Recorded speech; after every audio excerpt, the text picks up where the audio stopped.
கடைசி கிளாஸ் நம்ம ஏதாவது ஹோம்ஒர்க் ஏதாவது பார்க்க வேண்டியிருக்கா இருந்தா சொல்லுங்க, இல்லைன்னா அடுத்த கிளாஸ் நெக்ஸ்ட் கிளாஸ் போகலாம்.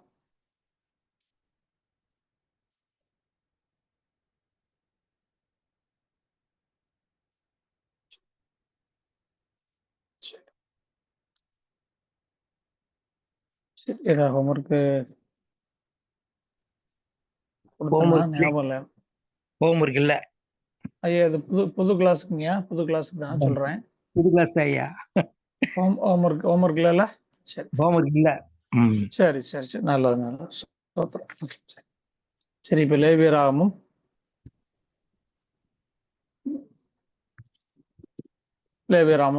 முதல் கிளாஸ் பேசிக் ஸ்டடியில ஃபர்ஸ்ட் கிளாஸ் பார்க்கலாம். சரியா? ஆதியாகமும் யாத்ராகமும் ரட்சிப்பு பேஸ் பண்ணி இருக்கும். நல்லா புரிஞ்சு கொள்ளுங்க. ரட்சிப்பு அடிப்படையாக கொண்டு இருக்கும். லேவியராகமம் வந்து பலி பண்டிகையை பேஸ் பண்ணியிருக்கும். இது வந்து எண்ணாகமும் உபாகமும் வார்த்தையை அடிப்படையாக கொண்டு இருக்கும். சரியா? இப்போ நம்ம இதுல லேவியராகமத்திலிருந்து ஆரம்பிப்போம்.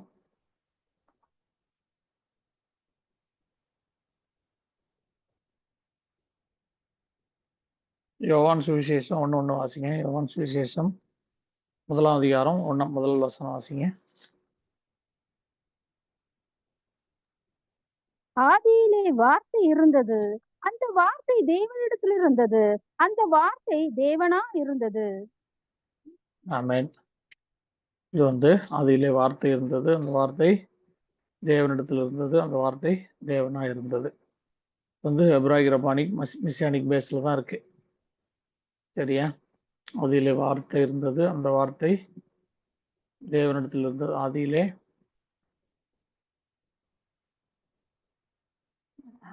வார்த்தைனா குமாரன், ஆதியிலே குமாரன் இருக்கிறார். அந்த வார்த்தை தேவனிடத்தில் இருந்ததுன்னா எலோஹிமோடு, அதாவது திரித்துவத்தில் இருந்தது. இந்த வார்த்தை தேவனிடத்தில் இருந்ததுன்னா திரித்துவத்தில் இருந்தது. அந்த வார்த்தை தான் எலோஹிமா இருந்தது. இந்த வார்த்தை திரித்துவமா இருந்தது. அப்படிதான் அது வரும். இது வந்து எப்ராயிக் ரபானிக் மிசியானிக் பேஸ்ல இருக்கு. 3 விதமான காரியம் நம்ம புரிஞ்சு கொள்ளணும். ஒன்று வந்து ஆரோனின் ஊழியம், இன்னொன்று வந்து மெல்கிசேதேக்கினுடைய ஊழியம், இன்னொன்று ஆதாமின் ஊழியம். சரியா? ஆரோனுடைய ஊழியம் அப்படின்னு சொன்னா அதான் நம்ம ரட்சிப்பை பெறுகிற அனுபவம். நம்ம உள்ளான மனுஷன் கர்த்தரை விசுவாசித்து நம்ம மறுபடியும் பிறக்கிற அந்த அனுபவம் தான், ரட்சிக்கப்படுகிற அனுபவம் தான் ஆரோனின் ஊழியம். சரியா? ஆரோனின் ஊழியம். மெல்கிசேதேக்கினுடைய ஊழியம் சொன்னா வார்த்தையை படித்து சத்தியத்தை அறிவீர்கள், சத்தியம் உங்களை விடுதலையாகும் என்ற வசனத்தின்படி நம்ம வார்த்தையினால அறிவடைகிற அனுபவம், வார்த்தையை படிச்சு அதுல வளர்ற அனுபவம் தான் மெல்கிசேதேக்கினுடைய ஊழியம். ஆதாமுடைய ஊழியம் சொன்னா கர்த்தருக்கு பிரியமான அவருடைய சரீரமாகவே மாறுகிறது, அவருடைய மனவாட்டியா மாறுகிற அனுபவம் தான் ஆதாமின் ஊழியம். எங்க இருந்து எங்க போனோம்? ஆரோனின் ஊழியத்துல ரட்சிக்கப்பட்டு மெல்கிசேதேக்கின் ஊழியத்துக்குள்ள வந்து எங்க போகணும்? நம்ம ஆதாமின் ஊழியத்துக்குள்ள போகணும். ஆரோனின் ஊழியம் அப்படிங்கிறது இயேசுவை முழுமையாக விசுவாசிக்கிற அனுபவம். இயேசுவை பற்றி முழுமையா தெரியணும். சரியா? இயேசுவை பற்றி 4 சுவிசேஷத்துல உள்ள காரியங்கள் நமக்கு தெளிவா தெரியணும். அதுதான் ஆரோன் ஊழியம். சாரி, அது வந்து ஆரோனுடைய ஊழியம். கரெக்ட். அடுத்தது ஆரோனின் ஊழியம் போட்டு கொல்கதா மலைன்னு போட்டுக்குங்க. மூணு இதாக பிரிச்சுக்கங்க. ஆரோனின் ஊழியம், மெல்கிசேதேக்கின் ஊழியம், அடுத்து ஆதாமின் ஊழியம் போட்டுக்குங்க. 3 காலமா பிரிச்சுக்கங்க. அதுல வந்து முதல் காலம் ஆரோனின் ஊழியங்கிறது கொல்கதான்னு போட்டுக்குங்க. கொல்கதா மலை.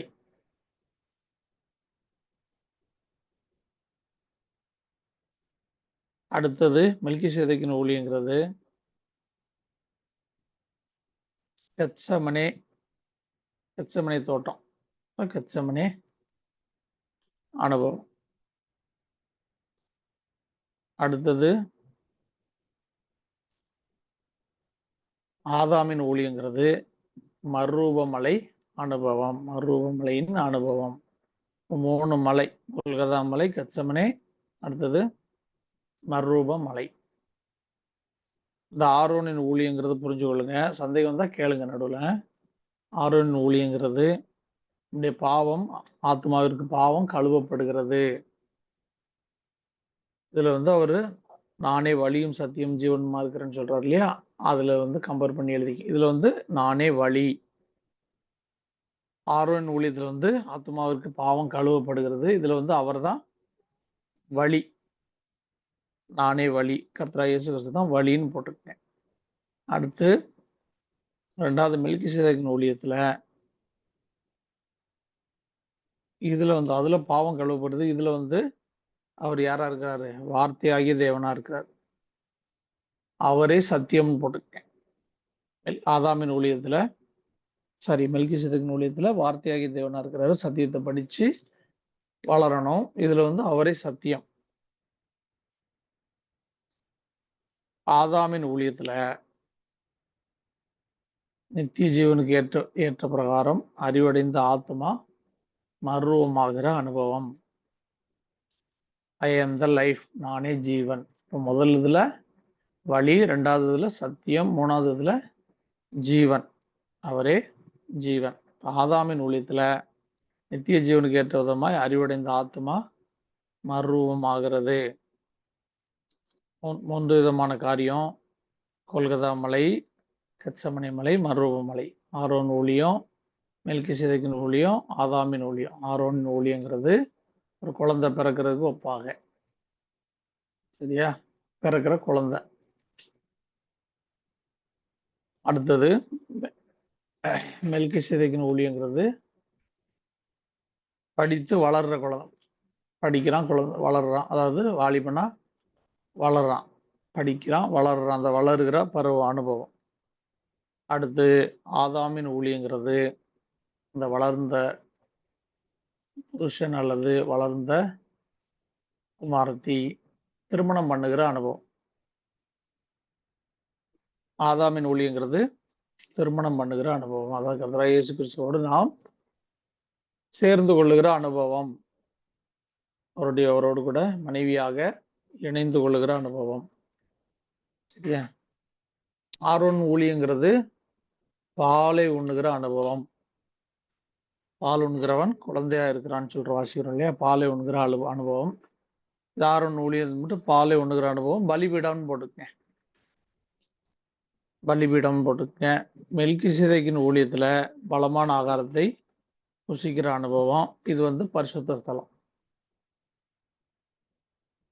அது பரிசுத்த ஸ்தல அனுபவம். அடுத்து ஆதாமின் ஊழியம். இதுல பரிசுத்தரை அறிகிற அறிவு. அதாவது கர்த்தருடைய வேதத்துல அவரை பற்றின அறிவை அறிந்து கொள்ளுகிறோம். பரிசுத்தரை அறிகிற அறிவு எப்படி அடைந்து கொள்ளுகிறோம்? வேதத்தை ஆராய்ந்து பார்த்து வேதத்தில் அவரை குறித்து சாட்சி கொடுக்குது. ஆத்மா அறிவடைகிறதுக்காக தான் வேதமே கொடுத்தார். சரியா? ஆத்மாவுடைய வளர்ச்சிக்காக, நம்முடைய வளர்ச்சிக்காக ஆலயத்தை கொடுத்தாரு. நம்முடைய ஆத்மா அறிவடைகிறதுக்காக வேதத்தை கொடுத்தார். சரியா? அப்ப அவரை அறிகிற அறிவு, ஆதாமுடைய ஊழியங்கிறது பரிசுத்தரை அறிகிற அறிவு. கர்த்தருடைய வேதத்துல அவரை அறிகிற அறிவை பெற்றுக்கொள்கிறோம்.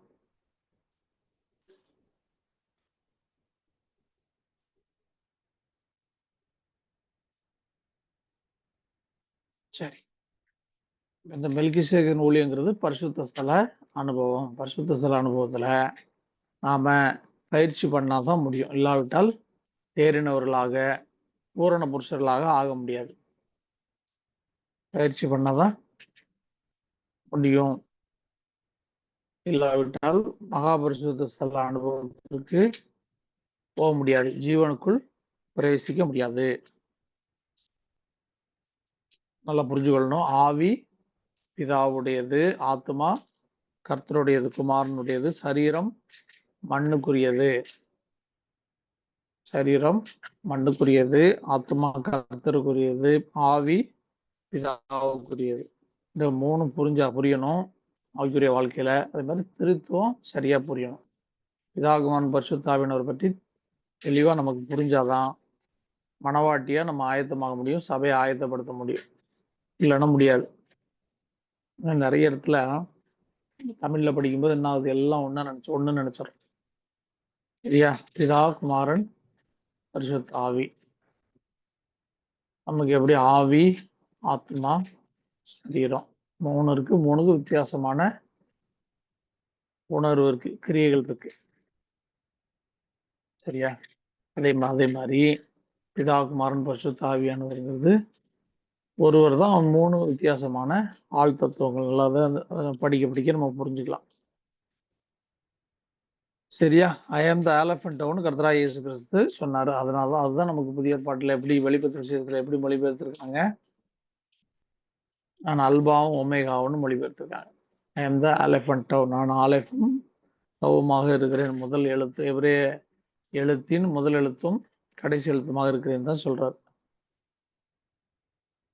இந்த ஆதாம்ல இருந்து யாக்கோபு வரைக்கும் கர்த்தர் மிகவும் சிலருக்கு தான் தன்னை வெளிப்படுத்துறார். ஆதாம்ல இருந்து யாக்கோபு வரைக்கும் 22 முற்பிதாக்களுடைய காலம். முற்பிதாக்களுடைய காலத்துல இந்த எபிரேய மொழி பேசுகிற குடும்பத்துக்கு தான் தன்னை வெளிப்படுத்துறார். ஆதாம் மற்றவங்களுக்குலாம் தன்னை வெளிப்படுத்தல, ரொம்ப சிலருக்கு தான். ஆதாம்ல இருந்து யாக்கோபு வரைக்கும் 22 முற்பிதாக்களுடைய காலத்துல அவர் எபிரேயர்களின் தேவனா இருக்கிறாரு. 22 எழுத்துக்களின் வழியாக தான் தன்னை வெளிப்படுத்துறார். மிகவும் சிலருக்கு தான். இதுதான் நம்ம ஆதியிலே வார்த்தை இருந்தது அப்படின்னு சொல்லி வாசிக்கிறோம். ஆதியிலே வார்த்தை இருந்ததுன்னு வாசிக்கிறோம் இல்லையா? அந்த பீரியட்ல யாக்கோபு வரைக்கும், ஆதாம்ல இருந்து. அடுத்தது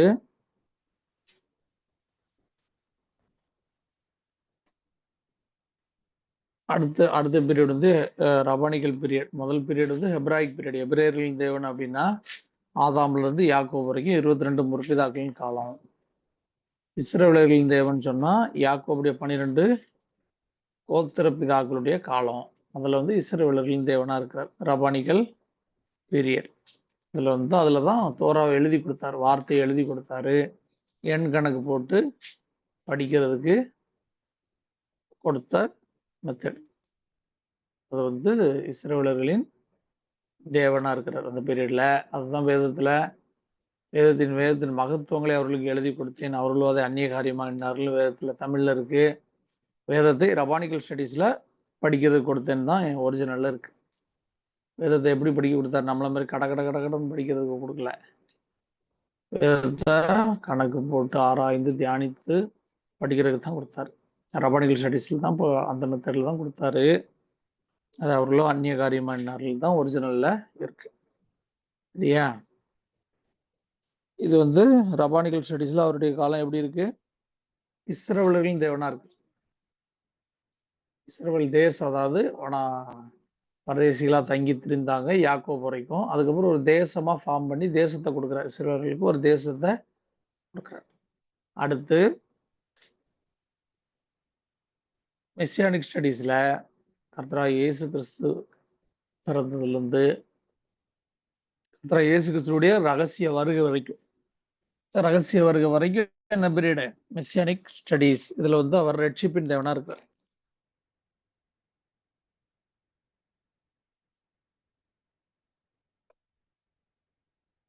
இதுல எப்படி இருக்கிறார்? ரட்சிப்பின் தேவனாக இருக்கிறார், தன்னை வெளிப்படுத்துறார். ஆதியிலே வார்த்தை இருந்தது அப்படின்னு சொன்னா எப்ராயிக் பீரியட். எபிரேயர்களின் தேவன் யாக்கோபு வரைக்கும், ஆதாம்ல இருந்து யாக்கோபு வரைக்கும். இந்த வார்த்தை தேவனிடத்தில் இருந்ததுன்னா ரபானிக்கல் பீரியட்.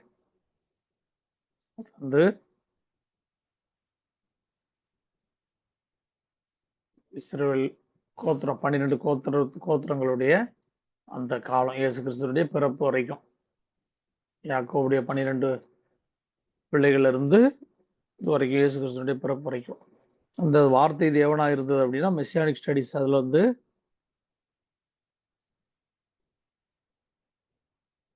இயேசு கிறிஸ்துனுடைய பிறப்புல இருந்து அவருடைய வருகை வரைக்கும், ரகசிய வருகை வரைக்கும். நல்லா புரிஞ்சுக்கொள்ளுங்க. எப்படி ஒரு எழுத்து இல்லாம ஒரு சென்டென்ஸ், ஒரு வாக்கியம் உருவாகாதோ, அதே மாதிரி கர்த்தர் இல்லாம, ஆண்டவர் இல்லாம இந்த உலகம் உருவாகாது. பல எழுத்துக்கள் இருந்தால் தானே ஒரு ஒரு வார்த்தை வரும். அந்த பல வார்த்தைகள் சேர்ந்தால் தான் ஒரு வாக்கியம் வரும் பாருங்க, சென்டென்ஸ். அதே மாதிரி கர்த்தர் இல்லாம, கடவுள் இல்லாம என்ன உருவாகாது? உலகம் உருவாகாது, உருவாக வாய்ப்பு கிடையாது. அதாவது சந்தேகம் வந்தா கேளுங்க, புரியலைனாலும் கேளுங்க. வேதத்தை ஆராய்ந்து பார்க்க தான் நம்மளை அழைச்சார். உபாகமம் 28 அதிகாரத்துல 28 அதிகாரம் எழுதிக்கிங்க. 28 அதிகாரம் வந்து ஆசீர்வாதத்தையும் சாபத்தையும் குறிக்கும். உபாகமம் 28 அதிகாரம் ஆசீர்வாதத்தையும் சாபத்தையும் குறிக்கும். இது ஆரோனின் ஊழியத்தை டீல் பண்ணுகிற காரியம். ஆரோன் ஊழியத்தை டீல் பண்ணுகிற காரியம். 28 உபாகமம் 28 1 14 வரைக்கும் ஆசீர்வாதத்தை குறித்து எழுதப்பட்டிருக்கு. நீதி 14 எபிரேயத்துல நீதின்னு அர்த்தம். 14 வசனம் 1 14 வசனம் வரைக்கும் ஆசீர்வாதங்களை குறித்து எழுதப்பட்டிருக்கு. நீதின்னு போட்டுக்க. 14 நீதி. அடுத்து 15 68 வசனம் வரைக்கும் 54 வசனம். அடுத்து 28 அதிகாரத்துல மீதி வசனங்கள் 54 வசனம். 54னா 5 + 4 9. சாபம். இப்போ ஒரு பகுதி முதல் 14 வசனங்கள் ஆசீர்வாதத்தையும் அடுத்த 54 வசனங்கள் சாபத்தையும் குறிக்குது. சாபத்தை குறித்து அதில் எழுதப்பட்டிருக்கும். 54ங்கிறது 5 + 4 9. டேத் 9வது எழுத்து போட்டுக்கு. சாபத்தை குறிக்கிற சொல். அவர் நம்முடைய பாவத்தை சுமந்து நமக்கு நீதியை தருகிறார். ஆசீர்வாதம்னா என்ன புரிஞ்சு கொள்ளுங்க. அவர் நம்முடைய பாவத்தை சுமந்து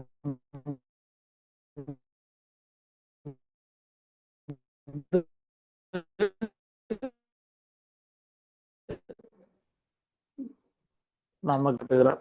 சரியா? என்ன? இந்த உலக ஆசீர்வாதத்தை நமக்கு கொடுக்கறதுக்காக ஆண்டவர் வரல.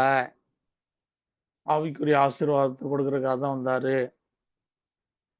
இந்த உலக ஆசீர்வாதத்தை அதிகமா சேர்த்து வச்சா சாத்தான் கை வைப்பான். ஆனா ஆவிக்குரிய ஆசீர்வாதத்தை நீங்க எவ்வளவு சேர்த்து வச்சாலும் சாத்தான் அதை தொட முடியாததான். இந்த பூமியில உங்களுக்கு பொக்கிஷங்களை சேர்த்து வைக்க வேண்டாம், பூச்சும் துருவும் அவைகளை கெடுக்கும். பரலோகத்தில் உங்கள் பொக்கிஷங்களை சேர்த்து வையுங்கள், அங்கே பூச்சா துருவாதவற்றை கெடுப்பதில்லைன்னு சொல்றேன். சரியா? அதனால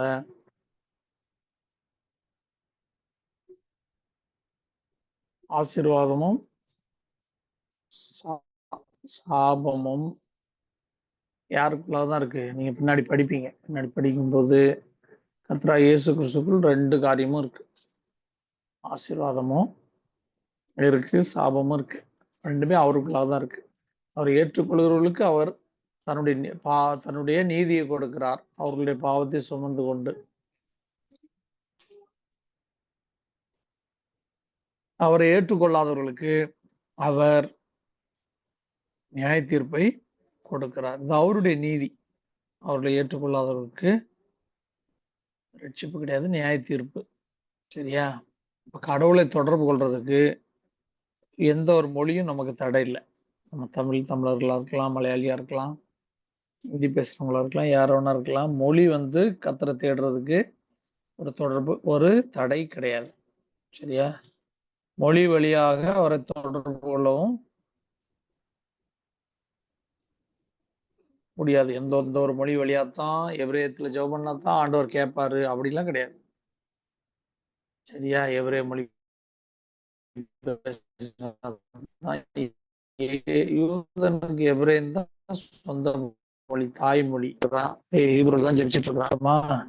கிடையாது. நல்லா புரிஞ்சுக்கொள்ளணும். அவரை தேடுறதுக்கு மொழி ஒரு தடை கிடையாது.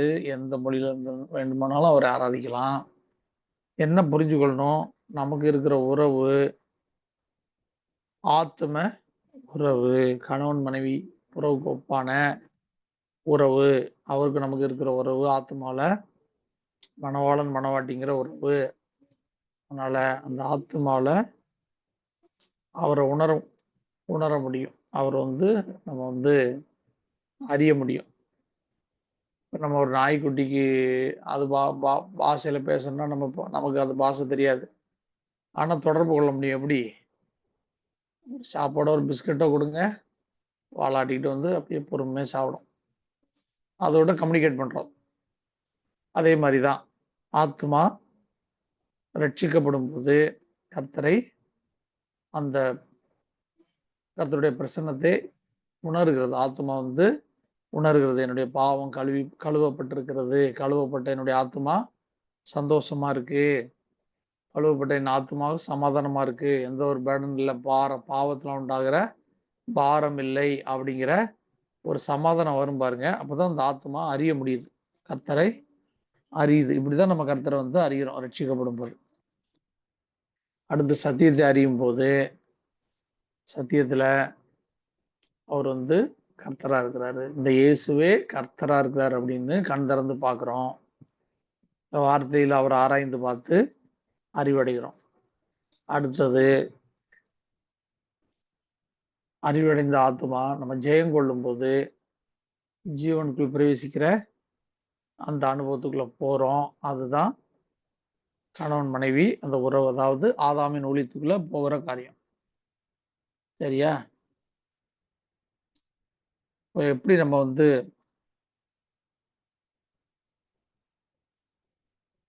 ஒரு மிருகத்துக்கு, ஒரு மாட்டுக்கு ஒரு ஆகாரம் கொடுத்தோம்னா அது என்ன பண்ணுது? வால் ஆட்டிக்கிட்டு தன்னுடைய அன்பை வெளிப்படுத்து. அதே மாதிரி கர்த்தர் வந்து நம்ம ஆத்மாவுக்கு தேவையானதை கொடுக்கும்போது இந்த ஆத்மா அவரை நம்புது. அதுக்காக தான் ஜெபிக்கிறோம். கேட்கிற அவருடைய நாமத்தினாலே கேட்கிற காரியத்தை பெற்றுக்கொள்கிறோம். பெற்றுக்கொள்ளும் போது இந்த ஆத்மா அவரை நம்புகிறது. சரியா? ஜெபிக்கும் போது நம்ம ஆன்சரை பெற்றுக்கொள்ளலாம். ஆனா ஜெபிக்கிறதன் மூலமாக அவரை அறிகிற அறிவை பெற்றுக்கொள்ள முடியாது. அவரை அறிகிற அறிவுக்காக கொடுத்தது ஒரே ஒண்ணுதான், கர்த்தருடைய வேதம் தான். அவருடைய வேதம் தான் அவரை அறிகிற அறிவுக்காக. நம்முடைய ஜெபம் வந்து அவருடைய அவருடைய நாமத்தின் மூலமா ஜெபிக்கும் போது நமக்கு பதில் கிடைக்கும். பரத்திலிருந்து நமக்கு ஒத்தாசை வரும். அதுக்காக தான். சரியா?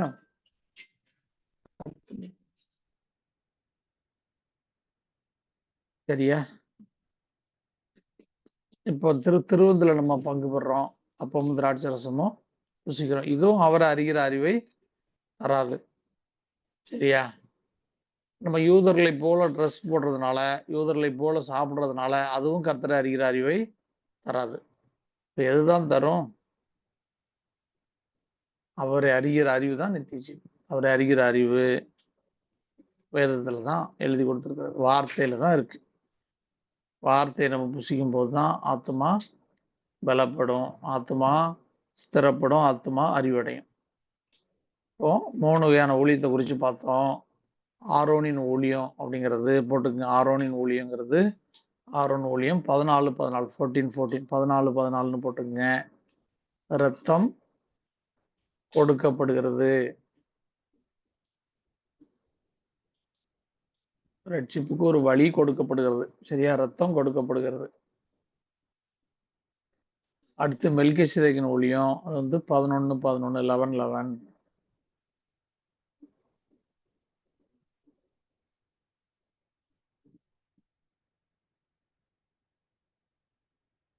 இதுல வந்து அதுல வந்து ரத்தம், இதுல வந்து வார்த்தை கொடுக்கப்படுது நமக்கு. வார்த்தை தான் எனக்கு ரட்சிப்புக்கு ஏற்ற ஞானம் வேணும் அப்படிங்கிற அந்த அறிவை கொடுக்குது. அதாவது ரட்சிக்கப்பட்டனா நீதியின் வஸ்திரம், ரட்சிப்பின் வஸ்திரம்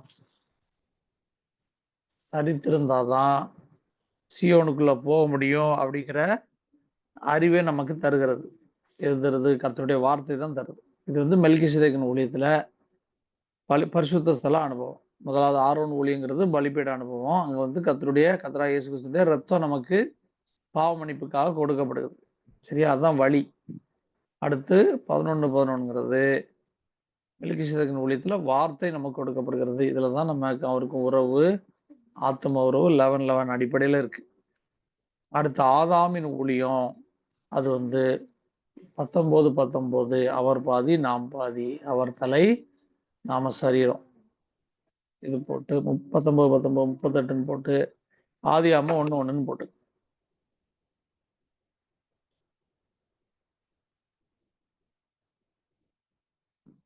வந்து அவரை திருமணம் பண்ணுகிற அல்லது அவரோடு கூட ஒன்றித்துக் கொள்ளுகிற அனுபவம், அவரோடு கூட சேர்ந்து கொள்ளுகிற அனுபவம். மெல்கிசேதேக்கின் ஊழியத்துல கர்த்தருடைய வார்த்தையில பரலோக ராஜ்யத்தை குறித்த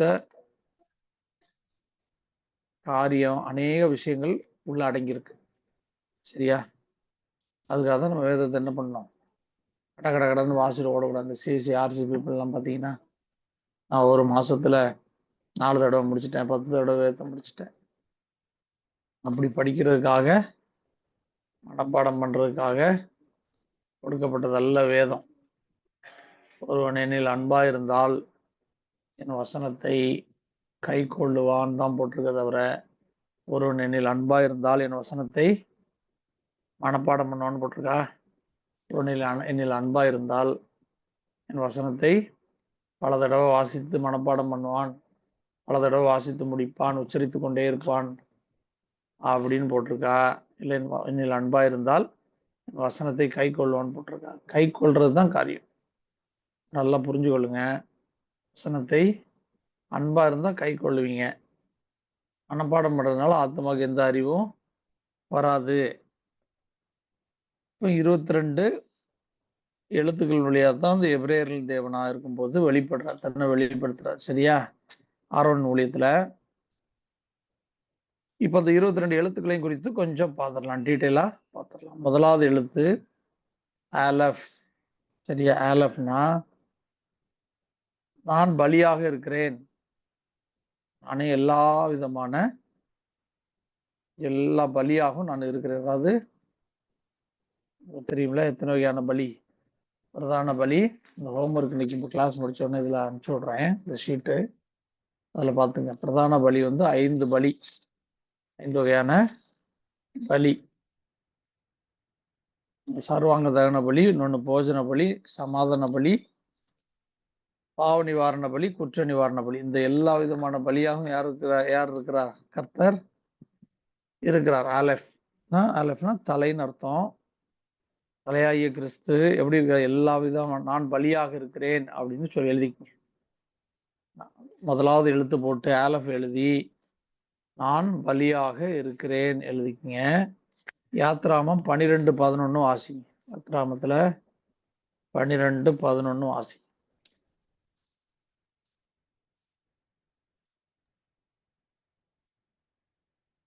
அதை புசிக்க வேண்டிய விதமாவது, நீங்கள் உங்கள் அறைகளில் கட்டை கட்டிக்கொண்டும் உங்கள் கால்களில் பாதரட்சியை தொடுத்து கொண்டும் உங்கள் கையில் தடி பிடித்து கொண்டும் அதை தீவிரமாய் புசிக்க கடவீர்கள். அது கர்த்தருடைய பஸ்கா. ஆமென். அது கர்த்தருடைய பஸ்கான்னு இருக்கா?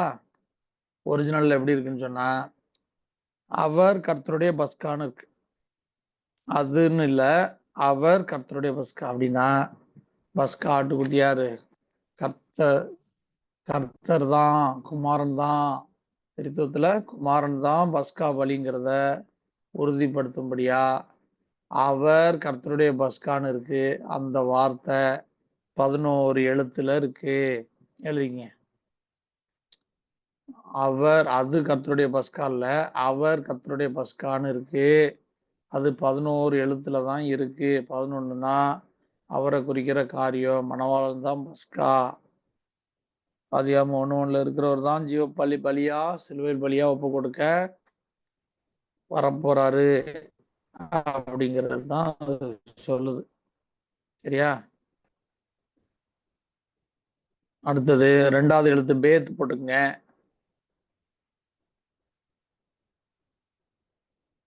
நானே வீடாகவும், அதாவது நானேன்னா கர்த்தர், நீங்க புரிஞ்சுக்கொள்ளணும். கர்த்தரே வீடாகவும் அவரே ஆலயமாகவும் இருக்கிறார். அவரே வீடாகவும் அவரே ஆலயமாகவும் இருக்கிறார். ஏசாயா 8:14 வாசிங்க. இதுக்கு ரெஃபரன்ஸ் வந்து ஏசாயா 8:14, சங்கீதம் 27:4-5 வாசிங்க. ஏசாயா 8:14 வாசிங்க. அவர் உங்களுக்கு பரிசுத்த ஸ்தலமாய் இருப்பார். ஆகிலும் இஸ்ரவேலின் 2 கோத்திரத்திற்கும் தடுக்கலின் கல்லும் இடர்களின் கண் மலையும் எருசலேமின் குடிகளுக்கு சுருக்கும் கண்ணியுமாய் இருப்பார். ஆமென். அவர் யாரா இருப்பாரா? அவர் உங்களுக்கு பரிசுத்த ஸ்தலமா இருப்பார். ஆசரிப்பு கூடாரத்துடைய அமைப்பு, வீடு, தேவன் ஏற்படுத்த சொன்ன அந்த ஆலயத்தினுடைய அமைப்புலாம் பார்த்தீங்கன்னா, பலிபீடம், பரிசுத்த ஸ்தலம், மகா பரிசுத்த ஸ்தல அமைப்பு கொண்டதா இருக்கும்னு நமக்கு தெரியும். இப்ப இதுல அவர் யாரா இருக்கிறாரா? அவர் உங்களுக்கு பரிசுத்த ஸ்தலமா இருக்கிறார். இப்போ பலிபீடமும் அவர்தான். அவர்தான் பரிசுத்த ஸ்தலம். அவர்தான் மகா பரிசுத்த ஸ்தலம். 3மே அவர்தான். அவரை குறிக்கிறது தான். வழி, சத்தியம், ஜீவன் அவர்தான். நல்லா புரிஞ்சு கொள்ளுங்க. வீடு வீடு அவரே வீடு, அவரே ஆலயம். சரியா? அவர்தான் ஆலயம். அதுலதான் நமக்கு ஒரு பகுதியை கொடுக்குறாரு. அதாவது அவர்தான் மணவாளன், அவர்தான் தலை, அவருடைய சரீரத்தை நமக்கு கொடுக்குறாரு. பாதியை அவர்ல பாதியை நமக்கு கொடுக்குறாரு. அதாவது அவர்ல பாதியை நம்ம ட்ரீட் பண்றாரு. அவர்ல பாதியை நமக்கு கொடுக்கிறாரு. அதுதான் சரீரமாகிய திருச்சபை. திருச்சபை அவருடைய சரீரம். கிறிஸ்து சபைக்கு தலைன்னு பார்க்கிறோம். சரியா? அப்போ அவர்தான் வீடு, அவர்தான் ஆலயம். சங்கீதம் 27:4-5 வாசிங்க. சங்கீதம் 27:4-5. கர்த்தரிடத்தில் ஒன்றை நான் கேட்டேன், அதையே நாடுவேன். நான் கர்த்தருடைய மகிமையை பார்க்கும்படியாகவும் அவருடைய ஆலயத்தில் ஆராய்ச்சி செய்யும்படியாகவும் நான் என் ஜீவனுள்ள நாளெல்லாம் கர்த்தருடைய ஆலயத்தில் தங்கி இருப்பதையே நாடுவேன். தீங்கு நாளில் அவர் என்னை தமது கூடாரத்தில் மறைத்து என்னை தமது கூடார மறைவிலே ஒளித்து வைத்து என்னை கண்களின் மேல் உயர்த்துவார். ஆமென். போதும். கர்த்தரிடத்தில் ஒன்றை நான் கேட்டேன், அதையே நாடுவேன் அப்படிங்கிறது கர்த்தரிடத்தில் ஒரு ஆசீர்வாதத்தை கேட்கல. இது வந்து ஆசீர்வாதத்தை குறித்து சொல்லப்படல. கர்த்தரிடத்தில் ஒன்றை நான் கேட்டேன், அதையே நாடுவேன்னா இன்னைக்கு நிறைய பேர் என்ன கேட்குறாங்க, ஆலயத்துக்கு வந்து ஆண்டவர் இதை செய்யுங்க அதை செய்யுங்கன்னு ஆசீர்வாதத்தை கேட்கிற கூட்டம் தான் இன்னைக்கு மீதி. ஆனா கர்த்தரிடத்துல 2 காரியத்தை கேட்கிறாரு. ஒண்ணு மகிமையை, கர்த்தருடைய மகிமையை பார்க்கும்படியாக, இன்னொன்னு அவருடைய ஆலயத்தில் ஆராய்ச்சி செய்யும்படியாக. கர்த்தருடைய மகிமையை பார்க்கும்படியாக கொடுக்கப்பட்டது வார்த்தை. கர்த்தருடைய ஆலயத்தில் ஆராய்ச்சி செய்யும்படியாக அப்படின்னா ஆலயத்தினுடைய அமைப்பு எப்படி இருக்கு? பலிபீடம், பரிசுத்த ஸ்தலம், மகா பரிசுத்த ஸ்தலம் அமைப்புல இருக்கு. பலிபீடத்துல இருக்கிற அந்த அனுபவத்துல இருக்கிறவங்க பரிசுத்த ஸ்தல அனுபவத்துக்கு போகணும். அந்த அனுபவத்துல இருக்கிறவங்க மகா பரிசுத்த ஸ்தல அனுபவத்துக்கு போகணும். வளர்ச்சியை நமக்கு அறிவிக்கிறது தான் ஆலயம். சரியா? வார்த்தையில கர்த்தருடைய மகிமை இருக்கு. வார்த்தையை ஆராய்ந்து பார்த்தா அதுல என்ன இருக்கு? கர்த்தருடைய மகிமை இருக்கு. இது வந்து இந்த வசனத்துக்கு போட்டீங்கன்னா 11:11 வந்துடும். 11:11 ஆலயம் தோரா. ஆபிரகாமுடைய ஆசீர்வாதத்துல ஆண்டவர் கொடுத்த காரியம்தான் ஆலயம் தோரா. பிரதானமாக கொடுத்த காரியம் ஆபிரகாமுடைய ஆசீர்வாதத்துல கொடுத்த காரியம். 110 110 வந்துடும். அதுல 0 எடுத்தீங்கன்னா 11:11 இந்த வசனத்துக்கு அதுதான் வரும். இப்போ கர்த்தருடைய ஆலயத்துல அவர் தான் ஆலயமா இருக்கிறாரு. இந்த ஆலயத்தை எதற்காக கொடுத்தாரு? வளர்ச்சிக்காக, நம்முடைய ஆத்ம வளர்ச்சிக்காக. அவர் தான் வார்த்தையா இருக்கிறாரு. அந்த வார்த்தையை எதற்காக கொடுத்தாரு? அந்த வார்த்தைய ஆத்ம அறிவடையதுக்காக கொடுத்தார். 2 காரியம் தான். கர்த்தருடைய மகிமையை பார்க்கணும், கர்த்தருடைய ஆலயத்தில் ஆராய்ச்சி செய்யணும். 11:11 அடிப்படையில் தான் இருக்கு. சரியா? இது வந்து 11:11 போட்டுக்கங்க. அடுத்து 3வது வார்த்தை எழுதிக்கங்க. 3வது வார்த்தை வந்து கிமல். கிமல்னா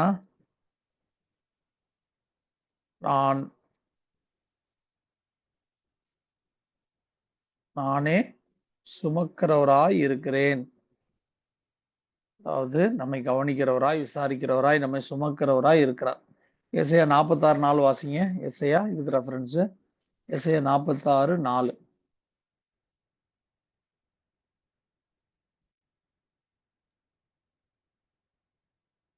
உங்கள் முதிர் வயது வரைக்கும் நான் அப்படி செய்வேன். நரை வயது மட்டும் நான் உங்களை தாங்குவேன். நான் அப்படி செய்து வந்தேன். இனி மேலும் நான் ஏந்துவேன். நான் சுமப்பேன், தப்புவிப்பேன். ஆமென். நல்லா புரிஞ்சுக்கொள்ளுங்க. ஏசாயா 46:4 உங்கள் முதிர் வயது வரைக்கும் நான் அப்படி செய்து வந்தேன். என்ன பண்ணாரு? தாயின் வயிற்றில் தோன்றது முதல் நம்மளை ஏந்தி, தாயின் கர்ப்பத்தில் உற்பத்தி ஆனது முதல் நம்மளை தாங்கினாரு. முதிர் வயது வரைக்கும் அப்படி செய்து வந்தாரு. தாங்கி பாதுகாத்து வந்தாரு. இனி மட்டும் நான் உங்களை தாங்குவேன். நான் அப்படி செய்து வந்தேன். இனிமேலும் நான் ஏந்துவேன், நான் சுமப்பேன், நான் தப்புவிப்பேன். கர்த்தர் யாரா இருக்கிறாரு? முதிர் வயது வரைக்கும் மரண பரியந்தம் வாசி இந்த பாடல் பாடுறோம் இல்லையா? இந்த தேவன் என்னென்றைக்கும் உள்ள சதாகாலங்களும் நம்முடைய தேவன் மரண பரியந்தம் நம்மை நடத்துவார். முடிபரியந்தம் நம்மை ஸ்திரப்படுத்த வல்லவர். வருகை வரை நம்மை காத்துக்கொள்ள வல்லவர். அப்போ நல்லா புரிஞ்சு கொள்ளுங்க. உங்களுக்கு முதிர் வயது ஆச்சுன்னா இந்த உலகம் என் வேகத்துக்கு உங்களால வர முடியாது அப்படின்ட்டு உங்களை ஒதுக்கி ஓரமா உட்காரு, உன்னால என்னோட ஈடு கொடுக்க முடியாது அப்படின்னு உலகம் உங்களை தள்ளி வைக்க பார்க்கும், ஓரமா உட்கார வைக்க பார்க்கும். அவ்வளவுதான் உன் காரியம், உனக்கு வயசாச்சு, உன்னால உலகத்தோட ஓட முடியாது அப்படின்னு உங்களை தள்ளி விட பார்க்கும், உங்களை ஒதுக்கும், உங்களை தள்ளி விட பார்க்கும். இது உலகம்னா உலகத்தில் உள்ள மக்கள், மனைவி, பிள்ளைங்க எல்லாருமே தான். சரியா? ஆனா நீங்க நம்ம கர்த்தருக்குள்ள சரியா இருந்தோம்னா, கர்த்தருக்குள்ள நல்லா வளர்ந்திருந்தோம்னா, இந்த உலகம் தள்ளிவிட பார்க்கும்போது ஆண்டவருக்கு நம்மளை ரொம்ப பிடிக்கும். அப்படிதான் வேதம் சொல்லுது. இந்த வசனத்துல நல்லா வாசினா, கவனமா வாசினா தெரியும். உங்கள் முதிர் வயது வரைக்கும் நான் அப்படி செய்து வந்தேன். இனி மட்டும் நான் உங்களை தாங்குவேன். நான் அப்படி செய்து வந்தேன். இனிமேலும் ஏந்துவேன், நான் சுமப்பேன், தப்புவிப்பேன். அப்படின்னா உலகம் வயசாச்சுன்னா என்ன பண்ணுவாங்க? ஏப்பா அப்போ உங்களுக்கு வயசாச்சு, நீங்க எங்களோடலாம் வெளியே வர முடியாது, ஓரமா உட்காருங்க, அங்கே இங்கே சுத்த விரும்பாதீங்க அப்படின்னு உங்களை உலகம் அது கூட ஈடு கொடுக்க முடியாது. உங்களை ஆஃப் பண்ணி ஓரமா உட்கார வைக்க பார்க்கணும். உங்களுக்கு ஒன்றும் தெரியாது, வயசாகி போச்சு, ஒன்றும் தெரியாது அப்படின்னு சொல்லுவாங்க. அடுத்த ஜென்ரேஷன் ஆட்கள் சொல்லுவாங்க. ஆனா கர்த்தர் நம்ம கர்த்தருக்குள்ள சரியா இருந்து நமக்கு முதிர் வயது நரைமயிர் வந்துச்சுன்னா ஆத்மா ரொம்ப பிளெஸிங், ஆசீர்வாதமா இருக்கும். அவருக்கு நம்மளை ரொம்ப பிடிக்கும். ஏன்னா நீங்க மரணம் நமக்கு என்ன சொல்லுது வேதம்? ஆதாயம். கிறிஸ்துவுக்குள் மரிக்கிறவன் இது முதல் பாக்கியவான் தான். அதாவது மரணம் கிறிஸ்தவர்களுக்கு ஆதாயம் தான். மரணம் சாவு ஆதாயம் தான். அதுவும் யூதர்கள் இதெல்லாம் அழமாட்டாங்க. மரணம் வந்துச்சுன்னா அழக்கூடாது, அழமாட்டாங்க. கர்த்தரோட போறதுக்கு எதுக்கு அழணும்?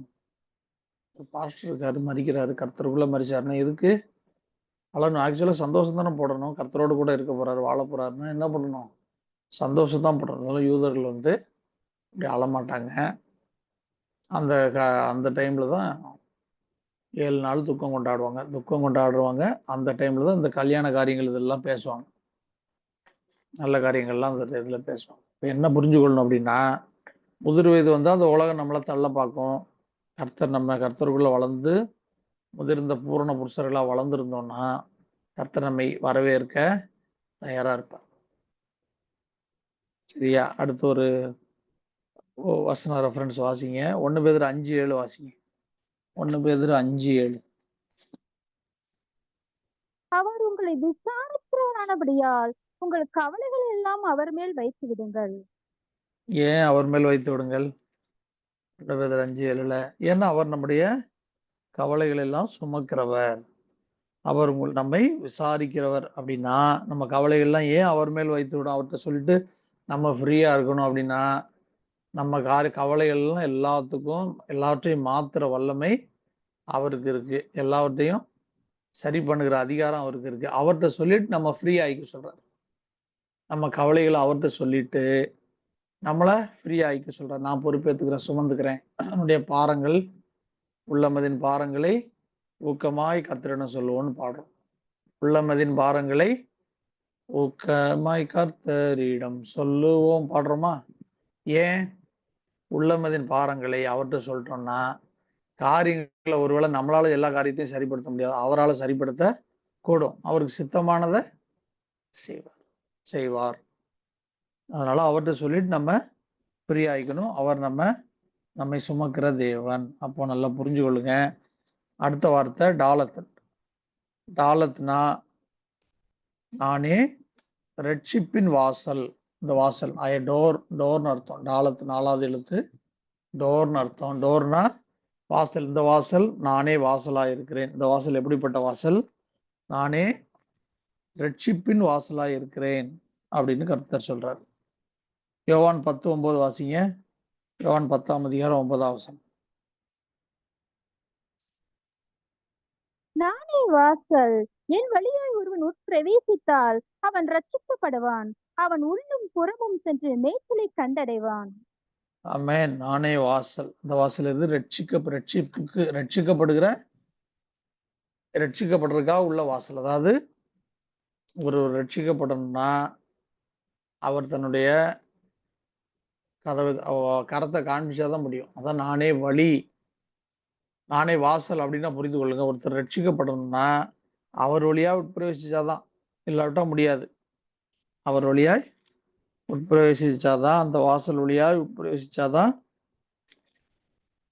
உள்ளம் புறம்பு சென்று மேய்ச்சலை கண்டடைய முடியும், ரட்சிப்பை அடைய முடியும். அவர் வழியா உள்ளே பிரவேசித்தாதான் உள்ளம் புறம்பும் அப்படின்னா இயேசு இம்மானுவேல் உள்ள வந்துருவாங்க. ரட்சிப்பு நித்தியஜீவனையும் பெற்றுக்கொள்ள முடியும். அடுத்து ஏசாயா 22:22 வாசி. ஏசாயா 22:22.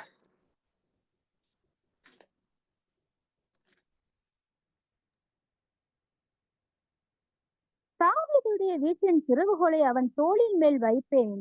ஒருவரும் பூட்டக்கூடாதபடிக்கு அவன் திறப்பான், ஒருவரும் திறக்கக்கூடாதபடிக்கு அவன் பூட்டுவான். ஆமென். இதுதான் வெளிப்படுத்தல் 3:8. அதுலயும் வாசிங்க. வெளிப்படுத்தல் விசேஷம் 3:8. வெளிப்படுத்தல் விசேஷத்துல 3:7-8 வாசி. பிலதெல்பியா சபையின் தூதனுக்கு நீ எழுத வேண்டியது என்னவெனில், பரிசுத்தமுள்ளவரும் சத்தியமுள்ளவரும் தாவீதின் திறவுகோலை உடையவரும் ஒருவரும் பூட்டக்கூடாதபடிக்கு திறக்கிறவரும் ஒருவரும் திறக்க கூடாதபடிக்கு பூட்டுகிறவருமா இருக்கிறவர் சொல்கிறதாவது, உன் கிரியைகளை அறிந்திருக்கிறேன். உனக்கு கொஞ்சம் பலன் இருந்தும் நீ என் நாமத்தை மறுதலையாமல் என் வசனத்தை கை கொண்டபடியினாலே இதோ திறந்த வாசலை உனக்கு முன்பாக வைத்திருக்கிறேன், அதை ஒருவரும் பூட்ட மாட்டான். ஆமென். ரட்சிப்பின் கதவை அவர் திறந்தார்னா ஒருவர் என்ன பண்ண முடியாது? பூட்ட முடியாது. அவர் எப்படிப்பட்டவர்? ஒருவரும் பூட்டக்கூடாதபடிக்கு திறக்கிறவர், ஒருவரும் திறக்கக்கூடாதபடிக்கு பூட்டுகிற கர்த்தர் சொல்லுகிறதாவது, அவர் திறந்த வாசல்னா ரட்சிப்புக்கு அவர் கதவை திறந்தார்னா ஒருவர் அதை பூட்ட முடியாது, ஒருவருமே பூட்ட முடியாது. அதனாலதான் ரட்சிப்பு கர்த்தருடையது. அதனாலதான் நம்ம எல்லா ஆத்மாக்களும் அவருடையது, ரட்சிப்பும் கர்த்தருடையது. இந்த ரட்சிப்பை கொடுக்கறதுக்கு அவர் மறுத்தார்னு வைங்க, ஒருத்தருக்கு ஒண்ணுமே பண்ண முடியாது. நீங்கள் நானும் ஒண்ணுமே பண்ண முடியாது. ஏன்னா நியாய தீர்ப்பும் கர்த்தருடையது. நியாய தீர்ப்பு ஒரு மனுஷன் அவர் நியாய தீர்ப்புக்கு நியமிச்சிருந்தார்னா அவனுக்கு ரட்சிப்பின் கதவை திறக்கவே மாட்டாரு. அப்படி நியாய தீர்ப்பும் கர்த்தருடையது. அவருடைய நீதி, அவருடைய காரியத்துல எல்லாம் நமக்கு வெளிப்படையா தெரியாது. அப்ப நல்லா புரிந்து கொள்ளுங்க. ரட்சிப்பும் கர்த்தருடையது, எல்லா ஆத்துமாக்களும் கர்த்தருடையது, ரட்சிப்பும் அவருடையது, நியாய தீர்ப்பும் கர்த்தருடையது. அதனால சிலருக்கு அவர் ரட்சிப்பை மறுத்தா நம்ம புரிஞ்சு கொள்ளணும், அவருடைய தீர்மானத்துல எவன் மேல் இரக்கமா இருக்க சித்தமா இருக்கிறாரோ அவன் மேல் இரக்கமா இருக்கிறார், எவனை கடினப்படுத்த சித்தமா இருக்கிறாரோ அவனை கடினப்படுத்துகிறார். அவனை கடினப்படுத்தணும்னு முடிவு பண்ணிட்டார்னா அவனுக்கு நியாய தீர்ப்பு தான். அதனாலதான் ரட்சிப்பு நம்ம சத்தியத்தை சார்ந்து நின்று அவர் சித்தம் செய்துட்டு போயிட்டே இருக்கணும். நம்ம ரட்சிக்கப்பட்டிருக்கிறோம் அப்படின்னா அவருடைய கரத்தை பிடிச்சுக்கிட்டு சத்தியத்தை சார்ந்து அவருடைய சித்தம் செய்துட்டு நம்ம போயிட்டு இருக்கிறது நமக்கு சேஃப். அவர் கடினப்படுத்தணும்னு ஒரு மனிதனை முடிவு பண்ணிட்டாரு, அப்புறம் அந்த மனிதன் ரட்சிக்கப்படுவது கூடாத காரியம். ஏன்னு சொன்னா ரட்சிப்பும் கர்த்தருடையது, நியாய தீர்ப்பும் அவருடைய கருத்தில் தான் இருக்கு. அப்போ சிலருக்கு அவர் நியாய தீர்ப்பு கொடுக்குறாரு, ரட்சிப்பை மறுக்கிறாருன்னா புரிந்து கொள்ளணும், அவர் ஒரு மனிதனை கடினப்படுத்த சித்தமா இருந்தா அதுக்கு முன்னாடி 1000 காரணம் இருக்கும், 1000 ரீசன் இருக்கும். அது நமக்கு வெளிப்படையா பார்க்க தெரியாது. அப்ப நம்ம புரிந்து கொள்றோம், சிலர் திருவசனத்துக்கு கீழ்ப்படியாதவர்களாக இருந்து இடறுகிறார்கள், அவர்கள் அதற்கென்றே நியமிக்கப்பட்டவர்களாக இருக்கிறார்கள். நியாய தீர்ப்புனே சிலரை வச்சிருப்பாரு, அவங்களுக்கு ரட்சிப்பை கொடுக்க மாட்டார். நீங்கள் நானும் ரட்சிக்கப்பட்டிருக்கிறோம் அப்படின்னு சொன்னா அது என்னுடைய நீதியினால் அல்ல, கர்த்தராகிய இயேசு கிறிஸ்துவினுடைய பெரிதான கிருபையினாலே உண்டாயிருக்கிறது. சரியா? இப்ப டாலத்னா அவர் தான் ரட்சிப்புக்கு வாசல்னு பார்த்தோம். அடுத்து ஹேனாலும் வாசல் தான். இந்த வாசல் கர்த்தர் நித்தியத்திற்கான வாசலா இருக்கிறார், நித்தியத்திற்கான வாசலா இருக்கிறார். யோவான் 14:6 வாசி. யோவான் 14:6. அதற்கு இயேசு, நானே வழியும் சத்தியமும் ஜீவனுமாய் இருக்கிறேன், என்னை அல்லாமல் ஒருவன் பிதாவினிடத்தில் வரான். ஆமென். அதற்கு இயேசு, நானே வழியும் சத்தியமும் ஜீவனுமாய் இருக்கிறேன். இந்த வழி எந்த வழி? எதற்கான வழி? இது நித்தியத்திற்கான வாசல், நித்தியத்துக்கு போகிற வழி. நித்தியத்துக்கு போகிற வழியும் அவர் தான், நித்தியத்துக்கு போகிற சத்தியமும் அவர் தான், ஜீவனும் அவர் தான். லைஃபும் ஆத்மாக்கான லைஃபும் ஜீவனும் அவர் தான். சரியா? மரித்தேன் அப்படின்னு சொல்றாரா வெளிப்படுத்த விசேஷம் 1ஆம் அதிகாரத்துல? ஆனாலும் சதா காலம் உயிரோடு இருக்கிறேன்னு சொல்றாரா? மரித்தேன்ங்கிறது கொல்கதா ஊழியம், ஆரோன் ஊழியத்துல தான் மறிக்கிறார், கொல்கதா மலையில ஆரோனின் ஊழியம். சதாகாலம் உயிரோடு இருக்கிறேன்னு சொல்றது மெல்கிசேதேக்கினுடைய ஊழியம். பிரிச்சு எழுதிக்கங்க. இதை மரித்தேன் அப்படிங்கிறது ஆரோனின் ஊழியம், சதாகாலங்களும் உயிரோடு இருக்கிறேன்னு சொல்லக்கூடியது மெல்கிசேதேக்கின் ஊழியம். மல்கியா 3:10 வாசிங்க. 5வது ஹேக்கு 5வது எழுத்துக்கு இன்னொரு ரெஃபரன்ஸ், மல்கியா 3:10. என் ஆலயத்தில் ஆகாரம் உண்டாயிருக்கும்படி தசம பாகங்களை எல்லாம் பண்டகசாலையிலே கொண்டு வாருங்கள். அப்பொழுது நான் வானத்தின் பல கனிகளை திறந்து இடம் கொள்ளாமல் போக மட்டும் உங்கள் மேல் ஆசீர்வாதத்தை வர்ஷிக்க மாட்டேனோ என்று அதனால் என்னை சோதித்து பாருங்கள் என்று சேனைகளின் கர்த்தர் சொல்லுகிறார்.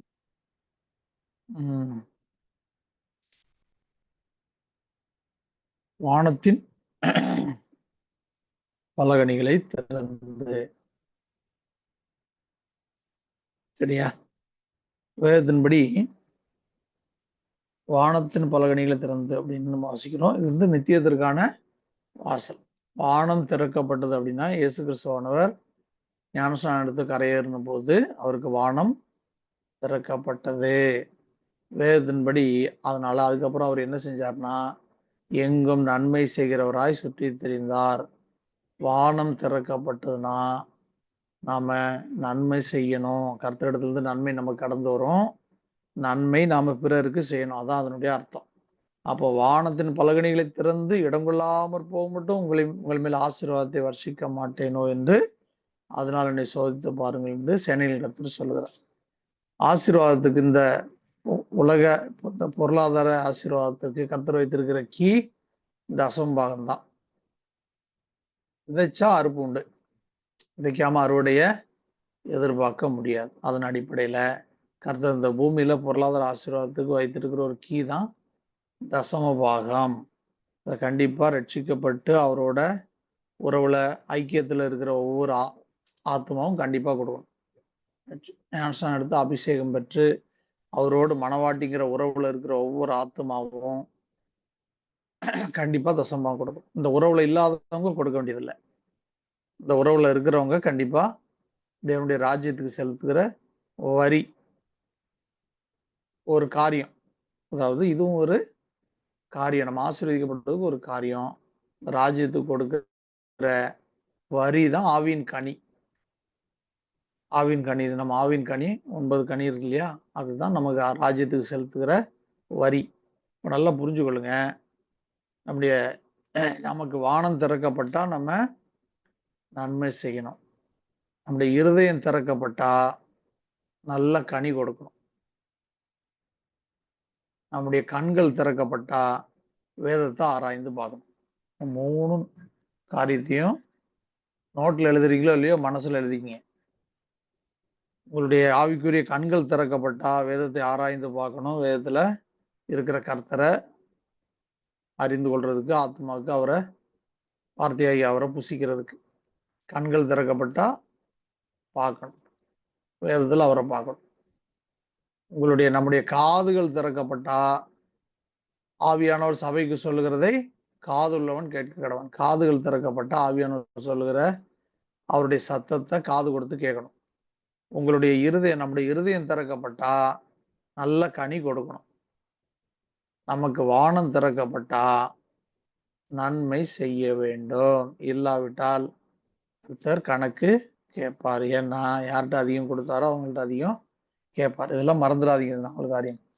கண்கள் திறக்கப்பட்டா வேதத்தை பார்க்கணும், வேதத்துல இருக்கிற கர்த்தரை பார்க்கணும். காது திறக்கப்பட்டா அவருடைய சத்தத்தை கேட்கணும். இருதயம் திறக்கப்பட்டா நல்ல கனி கொடுக்கணும். வசனம் விழுந்து முளைச்சு மிகுந்த கனி கொடுக்கும் இருதயத்துல, நல்ல நலமாகி இருதயத்துல. இன்னொன்னு என்னது? வானம் திறக்கப்பட்டா என்ன பண்ணோம்? நன்மை செய்ய வேண்டும். அடுத்தது 6வது எழுத்து. 6வது எழுத்து வாவ். வாவ்னா I am the God to unity. ஒருமனமாக இணைக்கிற தேவன், நமக்கு ஒரு மனதை ஏற்படுத்துகிற தேவன், நம்ம ஒரே ஐக்கியத்துக்குள்ளாக கூட்டி கட்டுகிற தேவன். யோவான் 17:23 வாசிங்க. யோவான் 17:23 வாசி. ஒருமைப்பாட்டில் அவர்கள் தேறினவர்களாய் இருக்கும்படிக்கும் என்னை நீர் அனுப்பினதையும் நீர் என்னில் அன்பா இருக்கிறது போல அவர்களிலும் அன்பா இருக்கிறதையும் உலகம் அறியும்படிக்கும் நான் அவர்களிலும் நீர் என்னிலும் இருக்கும்படி வேண்டிக் கொள்கிறேன். ஆமென். ஒருமைப்பாட்டில் அவர்கள் தேறினவர்களா இருக்க முடியும். அப்படின்னா நமக்கும் பிதாவுக்கும் ஐக்கியத்தை ஏற்படுத்துகிறவர் தான் கர்த்தராகிய இயேசு கிறிஸ்து. அந்த ஒருமைப்பாட்டு, ஒரு மனதின் ஆவியினால் நிரப்புறார் பார்த்தீங்களா, அதுதான் அவர் செய்யற வேலை. ஒருமைப்பாட்டில் அவர்கள் தேறினவர்களா இருக்கும்படிக்கும் என்னை நீர் அனுப்பினதையும் நீர் என்னில் அன்பா இருக்கிறது போல அவர்களிலும் அன்பா இருக்கிறதையும் உலகம் அறியும்படிக்கும் நான் அவர்களிலும் நீர் என்னிலும் இருக்கும்படிக்கு வேண்டிக் கொள்கிறேன். அப்படின்னா நாம் அவரிலும் அவருடைய வார்த்தை நம்மிலும் இருந்தால் நாம் கேட்டுக்கொள்வது எதுவோ அது செய்யப்படும். இதற்காகத்தான் என்னது செய்யறாரு? நாம் ஒன்றாயிருக்கிறது போல அவர்களும் ஒன்றாயிருக்கும்படி நீர் எனக்கு தந்த மகிமையானவர்கள் குறிச்சு. அப்போ பிதாவும் குமாரனும் ஒன்றாயிருக்கிறது போல நாமும் அவருக்குள்ளாக அந்த ஒரு மனதுக்குள்ள, ஒரே சரீரத்துக்குள்ளாக அந்த ஐக்கியத்துக்கு, அந்த ஒரு மனதிற்காக, அந்த ஒருமைப்பாட்டிற்காக தான் அவருடைய மகிமையை கொடுத்து நம்மளை இணைக்கிறார். சரியா? அதற்காக தான் அவர் வேண்டிக் கொண்டாரு. அதுக்காக தான் ரத்தம் சிந்தினாரு. அதுக்காக தான் ஆவியானவரா நம்மளோட கூட இருக்கிறார். அடுத்தது 7வது எழுத்து சாயின் போட்டுக்குங்க. நான் பூரணமாய் இருக்கிறேன். I am the God of perfect being. I am the God of perfect being. மத்தேயு 5:48. மத்தேயு 5:48 வாசி. நான் பூரணராய் இருக்கிறேன்.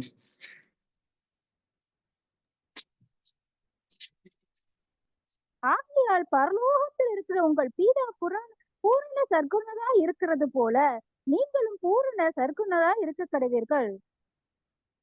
ஆமென். பரலோகத்தில் இருக்கிற பிதா எப்படி இருக்கிறாரா? பூரண சர்க்குணராய் இருக்கிறார்.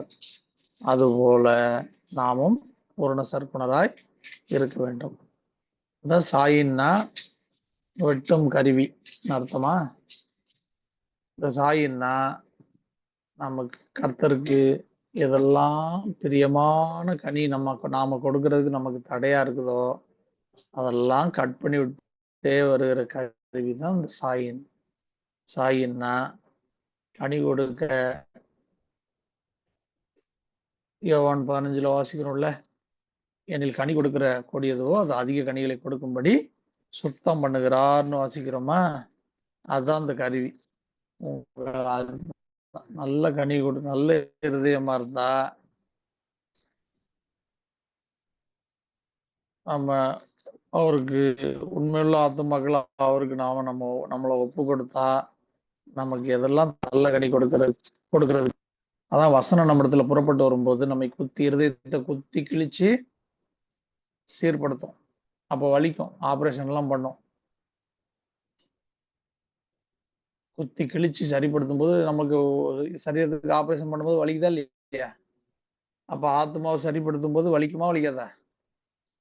கர்த்தர் எவனை நேசிக்கிறாரோ அவனை சிக்ஷித்து சரிப்படுத்துகிறார். இப்போ வலிக்கும், ஆபரேஷன் எல்லாம் பண்ணுவாரு சில நேரம். பண்ணும்போது வலிக்கும். அதை பொறுமையாய் தாழ்மையாய் உண்மையான இருதயத்தோடு ஏற்றுக்கொள்ளணும். ஏற்றுக்கொண்டா நம்ம சரியாயிடலாம். உபதேசத்தினாலே சுத்தமாயிடலாம். இல்லைன்னா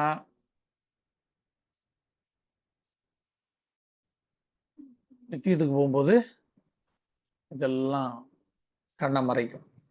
நம்ம எதை நேசிக்கிறோமோ அது எல்லாமே கண்ணை மறைக்கும். லோத்தின் மனைவி சோதம்ல இருக்கிற ஐஸ்வர்யத்தை, சம்பாதிச்ச பொருட்களை நினைக்கிறா. கர்த்தர் கொடுத்த விலை மதிப்பில்லாத அந்த உயிரை ரட்சிக்கிறதுக்கு அவர் அனுப்பி விடுறாருங்கிறத மறந்துட்டான். அவர் என்ன சொல்லி அனுப்பி விடுறாரு? இந்த தேசத்தை அழிக்க போறேன், நீ ஜீவன் தப்புறதுக்கு ஓடிப்போ, ஜீவனை காப்பாத்திக்க, ஓடி போய் காப்பாத்திக்கன்னு சொல்றாரு. அது அவளுக்கு பெருசா தெரியல. ஆனா ஐயோ இப்ப நாள் விட்டு சேர்த்து வச்ச பொண்ணு பொருள் வீடெல்லாம் போகுதே. பொக்கிஷம் அவருடைய இருதயம் கர்த்தர் கொடுக்கிற உயிர் பிச்சை போடுறாரு, ஜீவன் தப்ப ஓடிப்போன்னு சொல்றாரு. அதை உணர்ந்துக்க முடியல. அழிந்து போகிற உலகத்து மேல இருக்கு, மாட்டிக்கிட்டான். இதேதான் நமக்கும். வசனம் நம்மகிட்ட புறப்பட்டு வரும்போது குத்தி கிழிச்சு சரிப்படுத்தும். அதுக்கு இடம் கொடுத்தோம்னா சரியாயிடலாம். இல்ல முடியாது மாட்டேன்னு சொன்னோம்னா இந்த உலகத்தை விட்டு போகும்போது கர்த்தருடைய வருகை வந்தாலும் சரி, மரணம் வந்தாலும் சரி, அப்போ கர்த்தரும் கைவிட்டுருவாரு. நாம நம்புற இந்த உலகமும் நமக்கு கூட வராது. இந்த உலகமும் நம்மளை காப்பாத்தாது. ரெண்டு பக்கமும் கைவிடப்பட்ட நிலைமை ஆயிடும். லோத்தின் மனைவி நம்பின அந்த வீடு, பொண்ணு, பொருள், ஐஸ்வர்யம் அதை அவளை காப்பாத்துச்சா? இல்லையே. அதேதான். அப்ப மரணம் வந்துச்சுன்னா நாம நம்புகிற இந்த பொன், பொருள், ஐஸ்வர்யம், உலகமும் நம்மை காப்பாத்தாது. கர்த்தரை உண்மையாய் பற்றி கொள்ளாத அப்படின்னால அவரும் கைவிட்டார்னா கஷ்டமாயிடும். அதனாலதான் பரலோகத்தில் இருக்கிற பிதா பூரண சர்ப்பனராய் இருக்கிறது போல நாம் பூரண சர்ப்பனராய் மாறணும். சரியா? அடுத்து கெத் அப்படின்னா நான் புது வாழ்வாய் இருக்கிறேன். I am the God of new life. 2 கொரிந்தியர் 5:17 வாசி. கெத் 8வது எழுத்து போட்டுக்குங்க. கர்த்தர் புது வாழ்வாய் இருக்கிறார். 2 கொரிந்தியர் 5:17.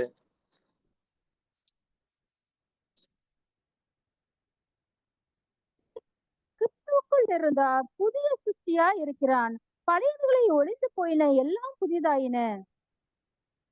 ஒருவன் இப்படி இருக்க ஒருவன் கிறிஸ்துவுக்குள் இருந்தால் புது சிருஷ்டியா இருக்கிறான், பழையவைகள் ஒளிந்து போயின, எல்லாம் புதிதாயின.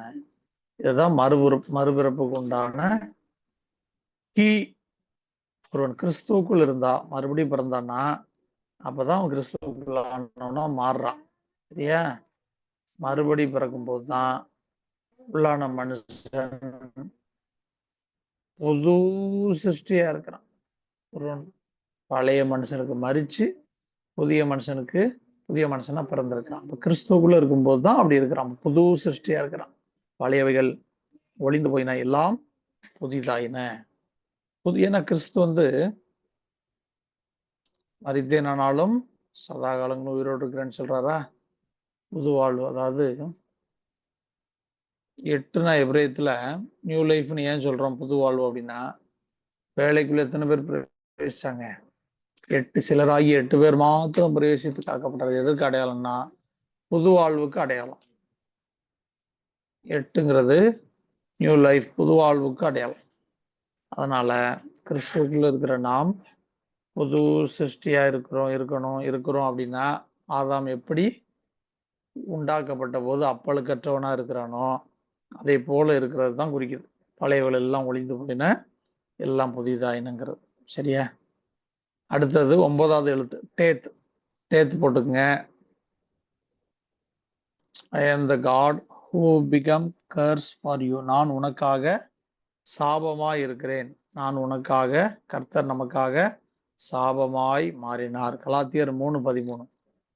கலாத்தியர் 3:13. வேகமா போனா சொல்லிருங்க தயவுசெய்து. என்ன கேட்கிற உங்களுக்கு தான் எந்த அளவுக்கு புரிஞ்சு கொள்ள முடியும்னு தெரியும். மெதுவா பண்ணுமானோ? ஓகேவா? எல்லாரும் அண்டர்ஸ்டாண்ட் பண்ண முடியுதா? எந்த அளவுக்கு புரிஞ்சு கொள்ள முடியுதா? கலாத்தியர் 3 ஒரே நிமிஷம். மற்றவங்க எல்லாம் புரிஞ்சு கொள்ள முடியுதா? இன்னும் மெதுவா போகணுமா, வேகமா போறேன்னா? கொஞ்சம் ஸ்லோவா போங்க. சோதரங்க. வெரி சோதரம். அதான் இங்க பாருங்க, நான் சரியாத்தான் நடத்துறேன்னு நான் போயிட்டு இருப்பேன். கேட்கிற உங்களுக்கு வேறு அனுபவத்துல இருப்பீங்க. ஆவிக்குரிய சில பேர் குழந்தை அனுபவத்துல இருக்கலாம், வளர்ந்து வர்ற அனுபவத்துல, முதிர்ந்த அனுபவத்துல இருக்கலாம். அதனால தான் நான் எதுக்கு அப்பப்ப கேட்கிறேன்,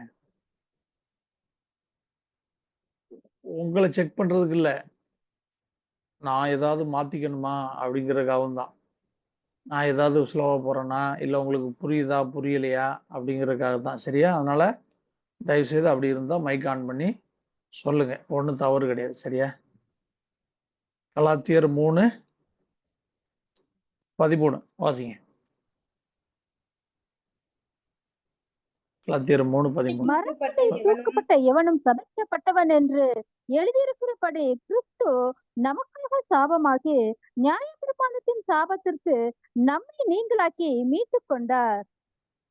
மரத்திலே தூக்கப்பட்ட எவனும் சபிக்கப்பட்டவன் என்று எழுதியிருக்கிறபடி கிறிஸ்து நமக்காக சாபமாகி நியாயப்பிரமாணத்தின் சாபத்திற்கு நம்மை நீங்களாக்கி மீட்டுக் கொண்டார். சரியா?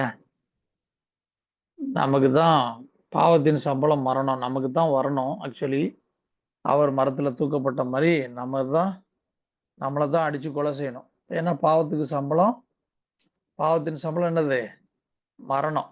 அதை அவர் ஏற்றுக்கொண்டு நமக்காக சாபமாகி நம்முடைய சாபத்தெல்லாம் அவர் தலையின் மீது சுமந்து கொண்டு இப்படி நியாயப்பிரமாணத்தின் அந்த சாபத்திற்கு நம்மை நீங்களாக்கி மீட்டுக்கொண்டார்.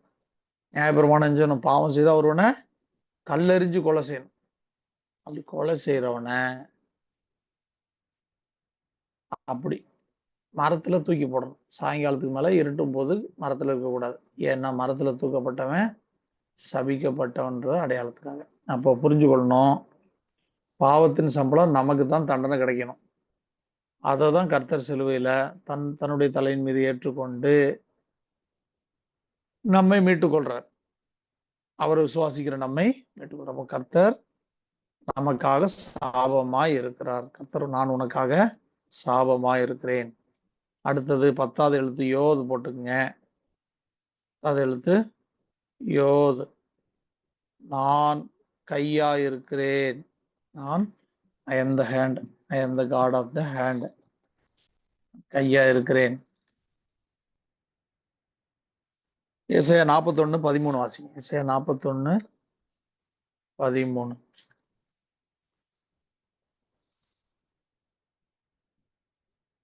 உன் தேவனாகிய கர்த்தராகிய நான் உனது வலது கையை பிடித்து பயப்படாதே, நான் உனக்கு துணை நிற்கிறேன் என்று சொல்லுகிறேன்.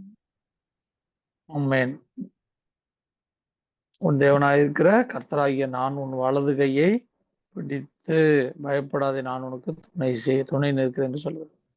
சரியா? எபிரேயத்துல இந்த யோதுங்கிற எழுத்து தான் அதிகமா பயன்படுத்தப்பட்ட எழுத்து. 22 எழுத்துலையும் வேதத்துல அதிகமா எபிரேயத்துல பயன்படுத்தப்பட்ட எழுத்து இந்த யோது தான். ஏன்னா கர்த்தருடைய கரம் சிறிய உறுப்பா இருந்தாலும் அதிகமா இதுதான் பயன்படுத்தப்பட்டிருக்கு. அப்போ தன்னுடைய கரம் இவையெல்லாம் உருவாக்கவில்லையோ என்று கர்த்தர் சொல்லுகிறார்னு வாசிக்கிறோம். கர்த்தருடைய இந்த ஒரு வேதத்தினுடைய ஒரு எழுத்தாயிலும் இந்த எழுத்தின் உறுப்பாயிலும் அழிந்து போவதை விட வானம் பூமி ஒளிந்து போவது நலமா இருக்கும்னு ஏன் சொன்னார்னா, ஒவ்வொரு எழுத்து கமா புள்ளிக்கும் 1000 10,000 அர்த்தம் இருக்கு. நம்ம என்ன நினைக்கிறோம், எனக்கு எல்லா வசனமும் தெரியும், அந்த வசனம் அங்க இருக்கு, இந்த வசனம் அங்க இருக்கு, மனப்பாடமா தெரியும், எல்லாம் எனக்கு தெரியும்னு நினைக்கிறோம். ஆக்சுவலா வேதம் 1000 வருஷம் படிக்கிறதுக்காக கொடுக்கப்பட்டது. நமக்கு எத்தனை வருஷம் தான் லைஃப் இருக்கு இந்த சரீரத்திற்கு? 100 120 வருஷம் தான். மனுஷன் உயிரோடு இருக்க போகிற நாட்கள் 120 வருஷம். இப்பவும் நம்ம வாழ்ற காலத்துல 90 95 மேக்சிமம் 100 வரைக்கும் இருக்கிறாங்க. இப்பவும் ஒரு சில பீப்புள் இருக்கிறாங்க. எவ்வளவுதான் இருக்கு நமக்கு வருஷம்? 100 வருஷம் தான் இருக்கு சரீரத்துல.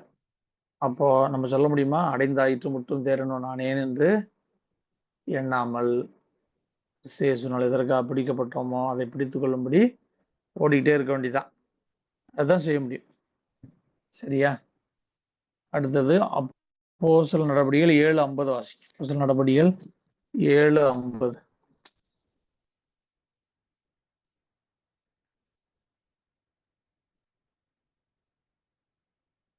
இவைகள் எல்லாவற்றையும் என்னுடைய கரம் உண்டாக்கவில்லையா என்று கர்த்தர் உரைக்கிறார். ஆமென்.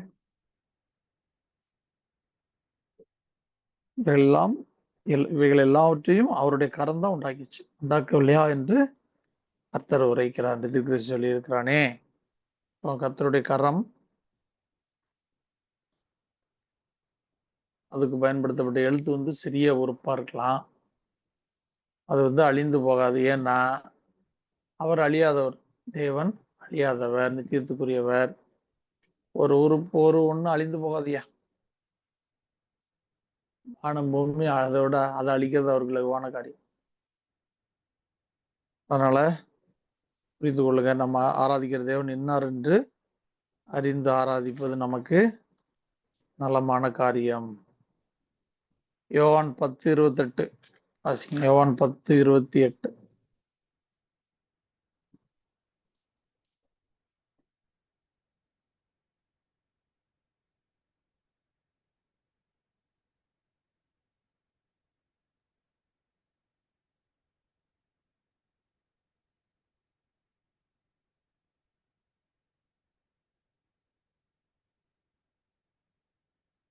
யோவான்ல 10:28 வாசிங்க.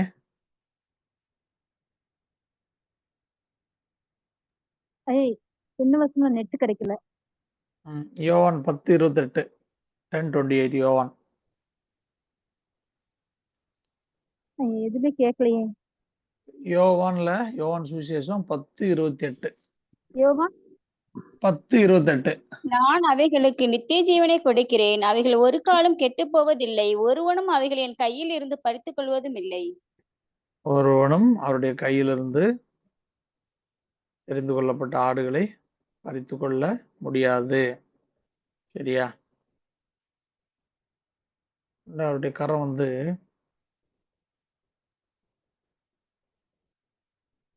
எகிப்துல இருந்து நம்ம வெளியே வரணும் அப்படின்னா அவர் கரத்தை காண்பிச்சாதான். எகிப்துல அவருடைய பலத்த கரத்தை கண்டார்கள், காண்பிச்சாதான் முடியும்.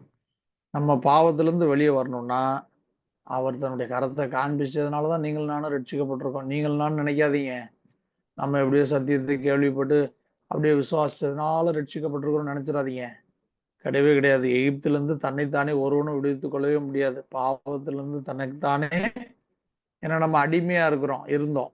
பாவம் செய்கிற எவனும் பாவத்துக்கு அடிமையா இருக்கிறான். அடிமையா இருக்கிற எவனும் தன்னைத்தானே விடுவித்துக் கொள்ள முடியாது. அவனை விடுவிக்க ஒருத்தர் வேணும். அப்போ அவர் கரத்தை காண்பிச்சதுனாலதான் நீங்கள் நானும் ரட்சிக்கவே பட்டோம். இல்லைன்னா ரட்சிப்புல நமக்கு எட்டாக்கனியா தான் இருந்திருக்கும். மனம் திரும்புதல் அப்படிங்கிறது எட்டாக்கனியா தான் இருந்திருக்கும். ரட்சிக்கப்பட்டோம். இப்போ ரட்சிக்கப்பட்டு சபைக்குள்ள இருக்கிறோம். நித்தியத்துக்கு போனா அவர் வாசலை திறந்தா தான் நம்ம போக முடியும். இன்னைக்கு கிறிஸ்தவர்லாம் நினைக்கிறாங்க ரட்சிக்கப்பட்டு பரிசுத்த ஆவியின் அபிஷேகம் பெற்று ஞானஸ்நானம் எடுத்தா சியோன் போயிடலாம், எப்படியாவது போயிடலாம், தப்பி தவறி போயிடலாம். அப்படிலாம் கிடையாது. அவர் அவரோடு கூட வாழ தகுதியுள்ள ஆத்துமான்னு நம்ம ஏற்றுக்கொண்டு, தகுதியுள்ள சபை என்று நம்மளை ஏற்றுக்கொண்டு, வாருங்கள் அப்படின்னு கதவை திறந்தாதான், சியோனின் வாசல் நமக்கு திறக்கப்பட்டாதான் நம்ம அங்க போக முடியும். அப்போ ரட்சிக்கப்படனாலும் அவருடைய கரத்தை காண்பிச்சாதான் நாம ரட்சிக்கப்பட முடியும். நித்தியத்துக்குள்ள போகணும்னாலும், அவருடைய வாசஸ்தலத்துக்குள்ள போகணும்னாலும் அவர் திறந்தாதான் முடியும். அவர் ஏற்றுக்கொண்டாதான் முடியும். சரியா? அது நல்லா உள்வாங்கிக்கங்க. அவருடைய கரம் வாசல் வழியா நகரத்துக்குள் பிரவேசிப்பதற்கும் அவருடைய கற்பனையின்படி செய்கிறவர்கள் பாக்கியவான்கள் தான் வாசிக்கும். வெளிப்படுத்தல் 22 அப்போ அங்க போறதுக்கு விசுவாசிக்கும் போது நாம அவரை ஏற்றுக்கொள்றோம். நம்முடைய ஆங்கில இருந்து பார்த்தா இப்படி நம்ம விசுவாசிக்கிறோம், அதனால அவர் நம்மை ஏற்றுக்கொண்டார். ஆனா அவருடைய பார்வையில் எப்படி தெரியுமா? அவர் தான் நம்மை ஏற்றுக்கொண்டிருக்காரு. அதாவது நாம் அவரை ஏற்றுக்கொள்றோம் அப்படிங்கிறது அதை விட, அப்படி சொல்றதை விட அவர் நம்மை ஏற்றுக்கொண்டார். அதுதான் மெய்யான ரட்சிப்பு. அவரை நம்ம வாங்கிக்கிறதுங்கிறது, இப்ப வலுக்கட்டாயமா ஒருத்தர் சுவிசேஷத்தை சொல்றாருன்னு வைங்களேன், அதை கேட்டு ஒருத்தர் இவர் ஏற்றுக்கொண்டு உள்ள வராருன்னு வைங்களேன், அதை ஏற்றுக்கொண்டு விசுவாசிச்சு வராருன்னா, கர்த்தர் அவரை ஏற்றுக்கொள்ளல அப்படின்னா, அந்த ஆத்மா மனம் திரும்புதல் அந்த ருசிக்கவே, அந்த மனம் திரும்புதல் அனுபவத்தை ருசிக்கவே செய்யாது. பேருக்காக தான் உள்ள உட்கார்ந்துட்டு இருக்கும். சபைக்குள்ள இம்மைக்காக உட்கார்ந்துட்டு இருக்கும். கர்த்தர் என்ன தருவார், அவரிடத்துல என்ன கிடைக்கும், அவர்கிட்ட இருந்து எனக்கு என்ன ஆதாயம், இப்படியே தான் உட்கார்ந்துட்டு இருக்கும் கடைசி வரைக்கும். எனக்கு என்ன தருவாரு, எனக்கு என்ன கிடைக்கும் அப்படின்னு அப்படிதான் எதிர்பார்த்துட்டு உட்கார்ந்துட்டு இருக்கோம். ஆனா அவர் நம்மை ஏற்றுக்கொண்டாருன்னு வைங்க, நமக்கு ஒரு காரியம் நல்லா புரியும். அவருடைய சொந்த குமாரன் பாராமல் அவரையே எனக்காக ஒப்பு கொடுத்தவர், அவரோட கூட மற்ற எல்லாவற்றையும் எனக்கு எப்படி தராம இருப்பாரு அப்படிங்கிற விஷயம் புரியும் போது நீங்க எனக்கு இதை தாரும் அதை தாரும் அது வேணும் இது வேணும் ஜபிக்க மாட்டீங்க. உங்களுக்கு உங்களுடைய தேவைகள் என்னதென்று கர்த்தர் சொல் பெறுவதற்கு முன்னே அறிந்திருக்கிறார். அப்போ எப்படி ஜபிப்போம்னா, ஆண்டவரோட சித்தம் என்ன, பவுல் மாதிரி ஜபிக்க ஆரம்பிச்சிடும். என்ன செய்ய சித்தமா இருக்கிறீர், நான் என்ன செய்யணும், அப்படி ஜபிக்க அதுதான் சித்தத்தை அறிஞ்சு ஜபிக்கிறது தான் ரட்சிக்கப்பட்டவனுக்கு அழகு. இதை தாருங்க அதை தாருங்க. நல்லா தெரிஞ்சுக்குங்க, ஆபிரகாம் ஆசீர்வாதத்துக்காக ஒரு நாளும் ஜபிச்சதே கிடையாது. ஆபிரகாமை ஆசீர்வதிக்க கர்த்தர் சித்தம் கொண்டார். ஆசீர்வதிப்பேன், நீ பிறருக்கு ஆசீர்வாதமா இருப்பாய், அவர் சித்தம் கொண்டார். உன் பேரை பெருமைப்படுத்துவேன்னு அவர் தான் சொன்னார், கர்த்தர் தான் சொன்னார். அப்படி அவர் சொல்லும் போது அதற்கான அனுகூலங்களை உண்டாக்கி தருவார். நாமளா ஜபிச்சுட்டு இருக்கிறது இல்லை. நல்லா புரிஞ்சு கொள்ளுங்க, கர்த்தருடைய கரம் நம்முடைய ரட்சிப்புலையும் அவருடைய கரம் செயல்பட்டு இருக்கு. நித்தியத்துக்கு போறதுக்கும் அவர் நம்ம ஏற்றுக்கொண்டாதான் முடியும். உங்களை அறியன்ட்டாருன்னா முடிஞ்சது. சரியா? இப்ப என்ன வருஷம் யோவான் 10 வருஷம்ல, சங்கீதம் 139 10 வாசி. சங்கீதம் 139 10 verse 10 139 10. அங்கேயும் உமது கை என்னை நடத்தும், உமது வலது கரம் என்னை பிடிக்கும். அவருடைய கை நம்மை நடத்தும், அவருடைய வலதுகரம் நம்மை பிடிக்கும். சரியா? வலதுகரம்னா நீதி, வலதுகரங்க விடயத்துல நீதி, இடதுகரம்னா அநீதி. சரியா? அவருடைய கை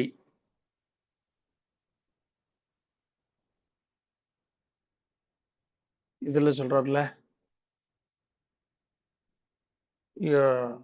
யோனாட்ட சொல்லும்போது, வலது கைக்கு இடது கைக்கு வித்தியாசம் தெரியாது இருக்கிற 1,20,000 பேருக்காக நான் பரிதபிக்காமல் இருப்பேனோ. வலது கை இடதுக்கும் ஸ்கூலுக்கே போகாத ஆளுக்கு கூட கேட்டீங்கன்னா வலது கை இடது என்னன்னு தெரியும். அது அர்த்தம் அது இல்லை. வலது கைனா நீதி, இடது கைனா அநீதி. நீதிக்கும் அநீதிக்கும் என்ன வித்தியாசம்னே தெரியாதுப்பா, தெரியாத ஜனங்கள் அப்படின்னு தான் ஆண்டவர் பரிதாபப்படுறார். நீங்க படிக்காத பாமரன் கூட போய் கேட்டீங்கன்னா ரைட் ஹேண்ட் எது லெஃப்ட் ஹேண்ட் எதுன்னு கேட்டீங்கன்னா நல்லா தெரியும். சரியா? சோறு சாப்பிட்ற கை இது, இது மற்ற கை இடது கைன்னு சொல்லிடலாம். அப்ப என்ன புரிஞ்சுக்கொள்ளணும்னா, வலது கரத்துக்கு இடது கரத்துக்கு வித்தியாசம் தெரியாத ஜனங்கள்னா அந்த யோனா புஸ்தகத்துல கர்த்தர் என்ன சொல்ல வர்றாருன்னா, பிரமாணம் தான் அவனுக்கு என்னன்னே தெரியாதுப்பா. என்னுடைய நீதியை பத்தி அவனுக்கு அறிவே கிடையாது, அதை பத்தி நாலேஜ் கிடையாது அவனுக்கு. நீதினா என்னன்னு தெரியாது, அநீதினா என்னன்னு தெரியாது. அப்படிப்பட்ட ஒரு ஆட்களுக்காக நான் எப்படி பரிதபிக்காம இருப்பேன் அப்படின்னு தான் சொல்றேன். சரியா? அப்ப கர்த்தருடைய கை இங்க இருக்கு, செயல்படுது. அடுத்து சங்கீதம் 16:11. சங்கீதம் 16:11.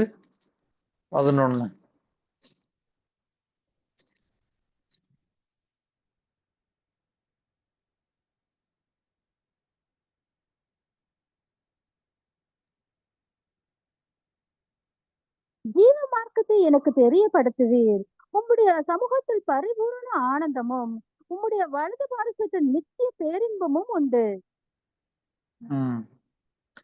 உம்முடைய வலது பார்சத்தில் நித்திய பேரின்பமும் உண்டு. ஜீவ மார்க்கம் அப்படின்னா உங்க பைபிள்ல போட்டு வச்சுக்கோங்க, 11:11 தான் மணவாளன் மணவாட்டிங்கிறது தான் ஜீவ மார்க்கம். ஜீவ மார்க்கத்தை எனக்கு தெரியப்படுத்துவீர் அப்படின்னா 11:11 போட்டு வச்சுக்கோங்க. அப்பதான் அந்த வசனத்தை தியானிக்கும் போது உங்களுக்கு பைபிள்ல போட்டு வச்சுக்கிட்டீங்கன்னா உங்களுக்கு ஞாபகம் வரும். நோட்ல எழுதிட்டீங்கன்னா நோட்டை நீங்க திருப்பி பார்த்தீங்கன்னா தான் ஞாபகம் வரும். முக்கியமான விஷயத்த இந்த வசனத்தை பக்கத்துல போட்டு வச்சுக்கிட்டீங்கன்னா அந்த அதிகாரத்தை நம்ம மறுபடியும் ரீட் பண்ணும்போது நமக்கு ஞாபகம் வரும். ஜீவ மார்க்கம் அப்படின்னா 11:11. உம்முடைய சமூகத்தில் பரிபூர்ண ஆனந்தமும் உம்முடைய வலது பார்சத்தில் நித்திய பேரன்பும் உண்டு. உங்களுடைய வலது பார்சம்னா அவருடைய கரம், அவருடைய வலது பார்சம்னா அவருடைய நீதி. அவருடைய நீதியில என்ன இருக்கு? நித்திய பேரின்பம் உண்டு போட்டுக்குங்க.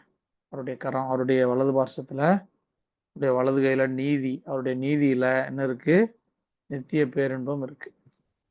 சரி, அடுத்தது 11வது எழுத்து. I am the God of palm hand. நான் உள்ளங்கையா இருக்கிறேன். 11வது எழுத்து காஃப் போட்டுக்குங்க. காஃப்னா உள்ளங்கைன்னு அர்த்தம். நான் உள்ளங்கையா இருக்கிறேன், கர்த்தர் உள்ளங்கையாய் இருக்கிறார். ஏசாயா 49:16 வாசி. ஏசாயா 49:16. இதோ என் உள்ளங்கைகளில் உன்னை வரைந்திருக்கிறேன், உன் மதில்கள் எப்போதும் என் முன் இருக்கிறது.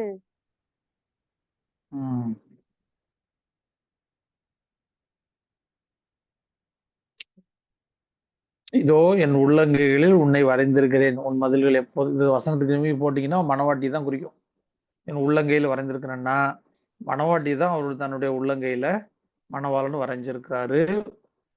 இப்போ அவருடைய கரம், அவருடைய கரத்துல வரைஞ்சிருக்கிறேன்னா மணவாளன் மணவாட்டியை அதுதான் வரும். நீங்க வசனத்துக்கு போய் பாடல் காடல் போட்டீங்கன்னா மணவாட்டி மணவாளனுடைய உள்ளங்கையில் வரையப்பட்டிருக்கிறார், உன் மதில்கள் எப்போதும் என் முன் இருக்கிறது. இப்போ அவருடைய கரம் இது உள்ளங்கை.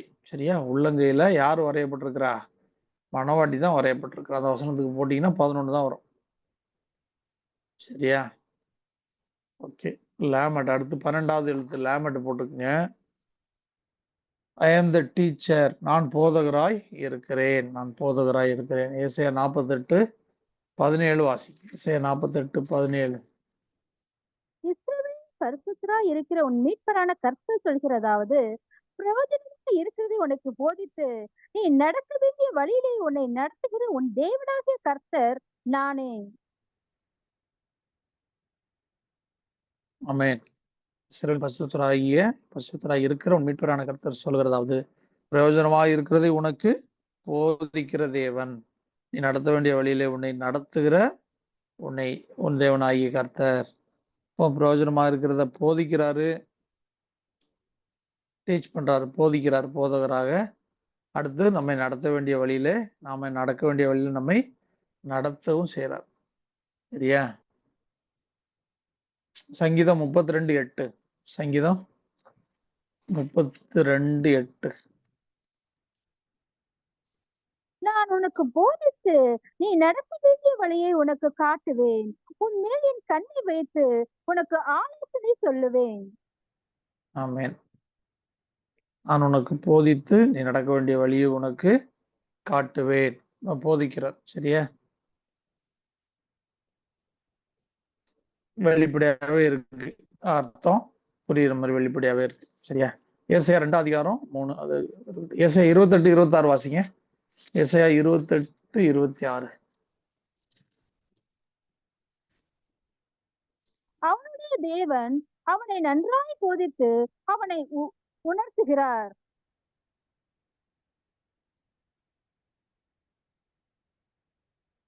அவனுடைய தேவன் அவனை நன்றாய் போதித்து அவனை உணர்த்துகிறார், போதிக்கிறார். சரியா? அவனுடைய தேவன் நன்றாய் போதிக்கிற தேவனா இருக்கிறார்.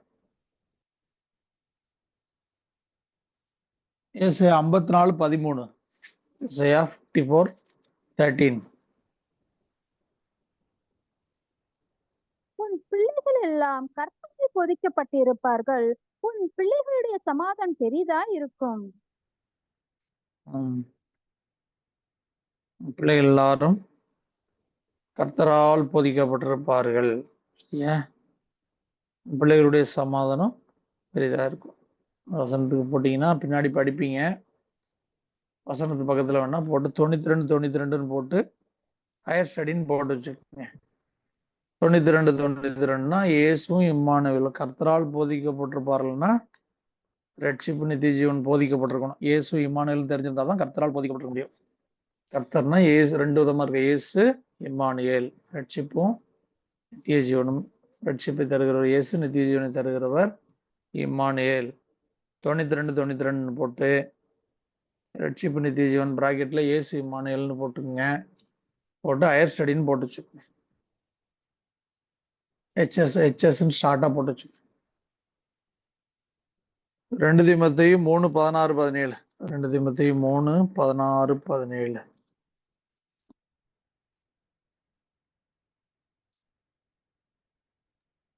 தேவ வாக்கியம் எல்லாம் தேவ ஆவியினால் அருளப்பட்டிருக்கிறது. தேவனுடைய மனுஷன் தேறினவனாகவும் எந்த நற்கிரையும் செய்ய தகுதி உள்ளவனாகவும் இருக்கும்படியாக அவைகள் உபதேசத்துக்கும் கடிந்து கொள்ளுதலுக்கும் சீர்திருத்தலுக்கும் நீதியை படிப்பிக்குதலுக்கும் பிரயோஜனம் உள்ளவைகளாய் இருக்கிறது. ஆமென். உபதேசத்திற்கும் தேவனுடைய வாக்கியம் எதுக்கு அருளப்பட்டிருக்கான்? தேவ ஆவியினால் அருளப்பட்ட வேத வாக்கியம். நம்ம தேவனுடைய மனுஷன் தேறினவனாக எந்த நற்கரியும் செய்ய தகுதியுள்ளவனாக இருக்கும்படியாக உபதேசத்திற்கும் கடிந்து கொள்ளுதலுக்கும் சீர்திருத்தலுக்கும் நீதியை படிப்பிக்குதலுக்கும் பிரயோஜனம் உள்ளவர்களா இருக்குதுக்கா. அது 4 காரியம் 4 போட்டுக்குங்க. இப்போ உங்களுக்கு புரியுதான்னு தெரியல எனக்கு. ஆனா பின்னாடி கண்டினியூவா வந்தீங்கன்னா புரியும்.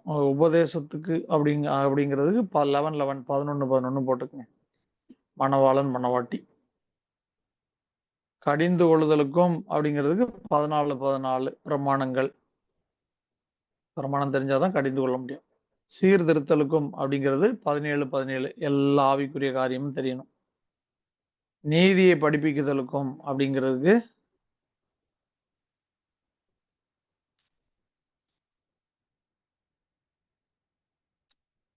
14, வெறும் 14 போட்டுக்கங்க. நீதி 4 காரியம். உபதேசத்திற்கு 11 கடிந்து கொள்ளுதலுக்கு 14 சீர்திருத்தலுக்கு 17 நீதியை படிப்பிக்குதல்னா வெறும் 14 நீதி. சரியா? சரி, அடுத்தது ஒரு இது மட்டும் பார்த்துருவோமா? அடுத்தது ஐ am the God of infinites. நான் முடிவில்லாதவராய் இருக்கிறேன். கர்த்தர் முடிவில்லாதவராய் இருக்கிறார். சங்கீதம் 147:5. சங்கீதம் 147:5.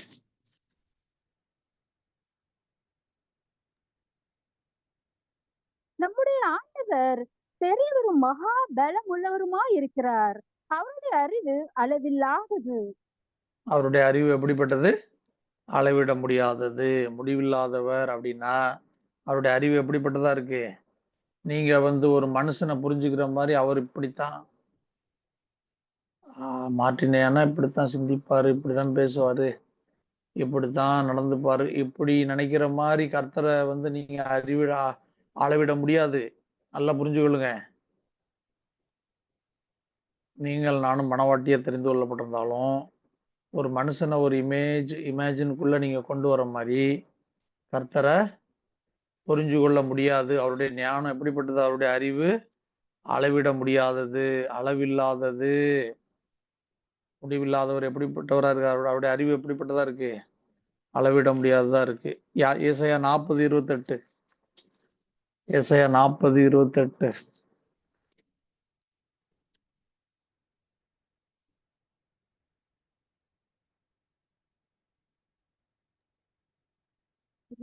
பூமியின் கடையாந்திரங்களை சிருஷ்டித்த கர்த்தராகிய அநாதி தேவன் சோர்ந்து போவதும் இல்லை, இலைப்படைவதும் இல்லை. இதை நீ அறியாயோ? இதை நீ கேட்டதில்லையோ? அவருடைய புத்தி ஆராய்ந்து முடியாதது. அவருடைய புத்தி நீங்க ஆராய்ந்து கண்டுபிடிச்சு முழுவதுமா அறிந்து கொண்டேன்னா யாரும் சொல்ல முடியாது. அவருடைய புத்தி எப்படிப்பட்டது? ஆராய்ந்து முடிக்க முடியாது, ஆராய்ந்து முடியாதது. அவருடைய புத்தி ஆராய்ந்து முடியாதது, முடிவில்லாதவர். எரேமியா 32:17 முடிச்சிடலாம். எரேமியா 32:17.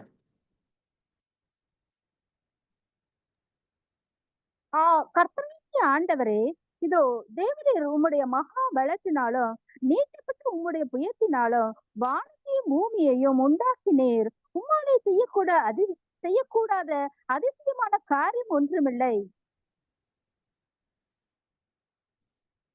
ஆமென். முடிவில்லாத தேவன் அவருடைய மகா பலத்தினாலும் நீட்டப்பட்ட அவருடைய புயத்தினாலும் வானத்தை பூமி உண்டாக்கி இருக்கிறாரு. அவரால் செய்யக்கூடாத அதிசயமான காரியம் ஒன்றும் இல்லை. சரியா? அவரால் செய்யக்கூடாத எந்த ஒரு காரியமும் இல்லை. அதான் அவருக்கு லிமிட். சிம்பிளா புரிஞ்சு கொள்றோம். நம்ம ஏற்கனவே தெரிஞ்சதுதான். இந்த கல்லுகள்னாலே ஆபிரகாம் பிள்ளைகளை உண்டு பண்ண வல்லவரா இருக்கார். சரியா? இந்த ஆதாம் எதுல இருந்து உருவாக்குனாரு? மண் துகள்னால உண்டாக்குனார். இப்ப கல்லுகள்னாலே அவரை ஆபிரகாமுக்கு பிள்ளைகள் உண்டாக்க அவர் வல்லவராகவும் இருக்கிறார். இன்னைக்கு வரைக்கும் வானத்தையும் பூமியும் இந்த இவ்வளவு சிருஷ்டிப்பையும் எந்த ரா மெட்டீரியலை கொண்டு உருவாக்குறாங்கன்னு அவரை தவிர யாருக்குமே தெரியாதுங்க. நம்ம யாருக்கா தெரியுமா? எந்த உண்டாக்கடவும் சொன்னாரு, உண்டாயிடுச்சு. இவ்வளவு தண்ணீர், இவ்வளவு மண்ணு, இதுக்கெல்லாம் ரா மெட்டீரியலுக்கு எங்க போனாருன்றதுக்கு ஆன்சர் எங்கேயாவது இருக்கா? அவருக்கு தவிர யாருக்கும் தெரியாது. அதனாலதான் அவரால் செய்யக்கூடாத அதிசயமான காரியம் ஒன்றும் இல்லை. சரி, இந்த கிளாஸ் கம்ப்ளீட் பண்ணலாம். அடுத்த கிளாஸ் ஞாபகம் வைங்க, 14வது லெட்டர்ல இருந்து பார்க்கணும். சரியா?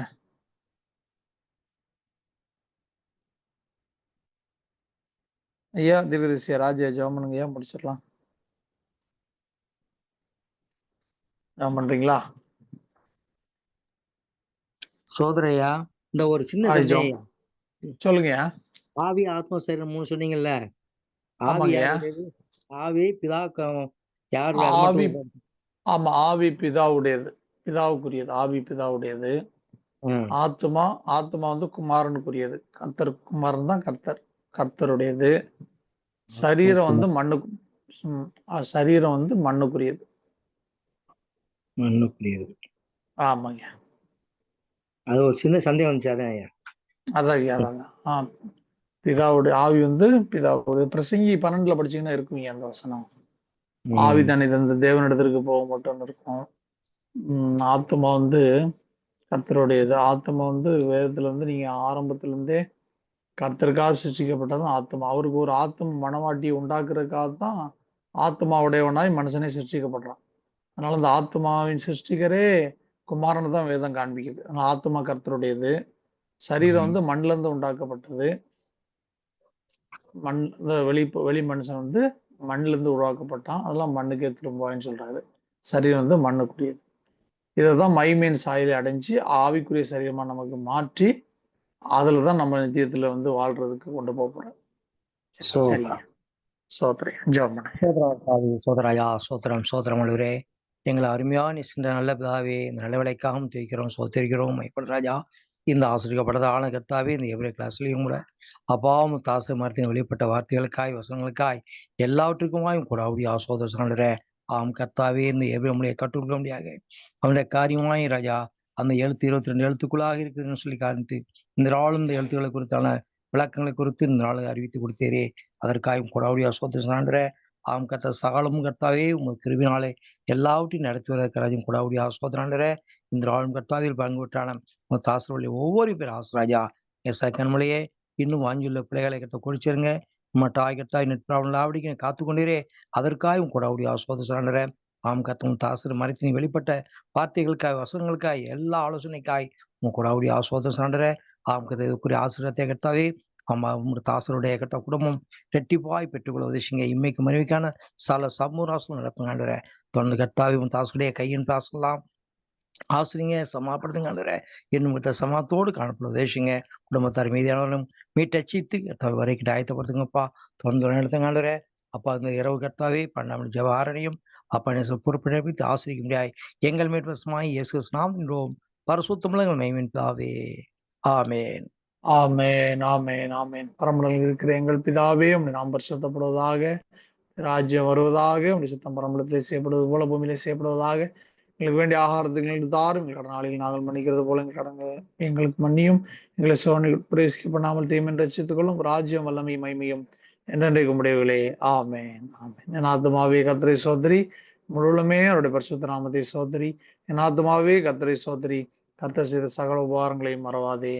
ஆமேன் ஆமேன். கலந்து கொண்ட எல்லா பரிசுத்தவான்களுக்கும் தேவ பிள்ளைகளுக்கும் கர்த்தராகிய இயேசு கிறிஸ்து நாமத்தினாலே வாழ்த்துக்கள். கர்த்தருக்கே எல்லா துதிக்கான மகிமையும் உண்டாவதாக. சோத்திரம் சோதரையா சோதரங்கய்யா சோதரங்கம்மா சோதரங்க பிரதர் ஸ்தோத்திரங்கய்யா. சோதரங்கய்யா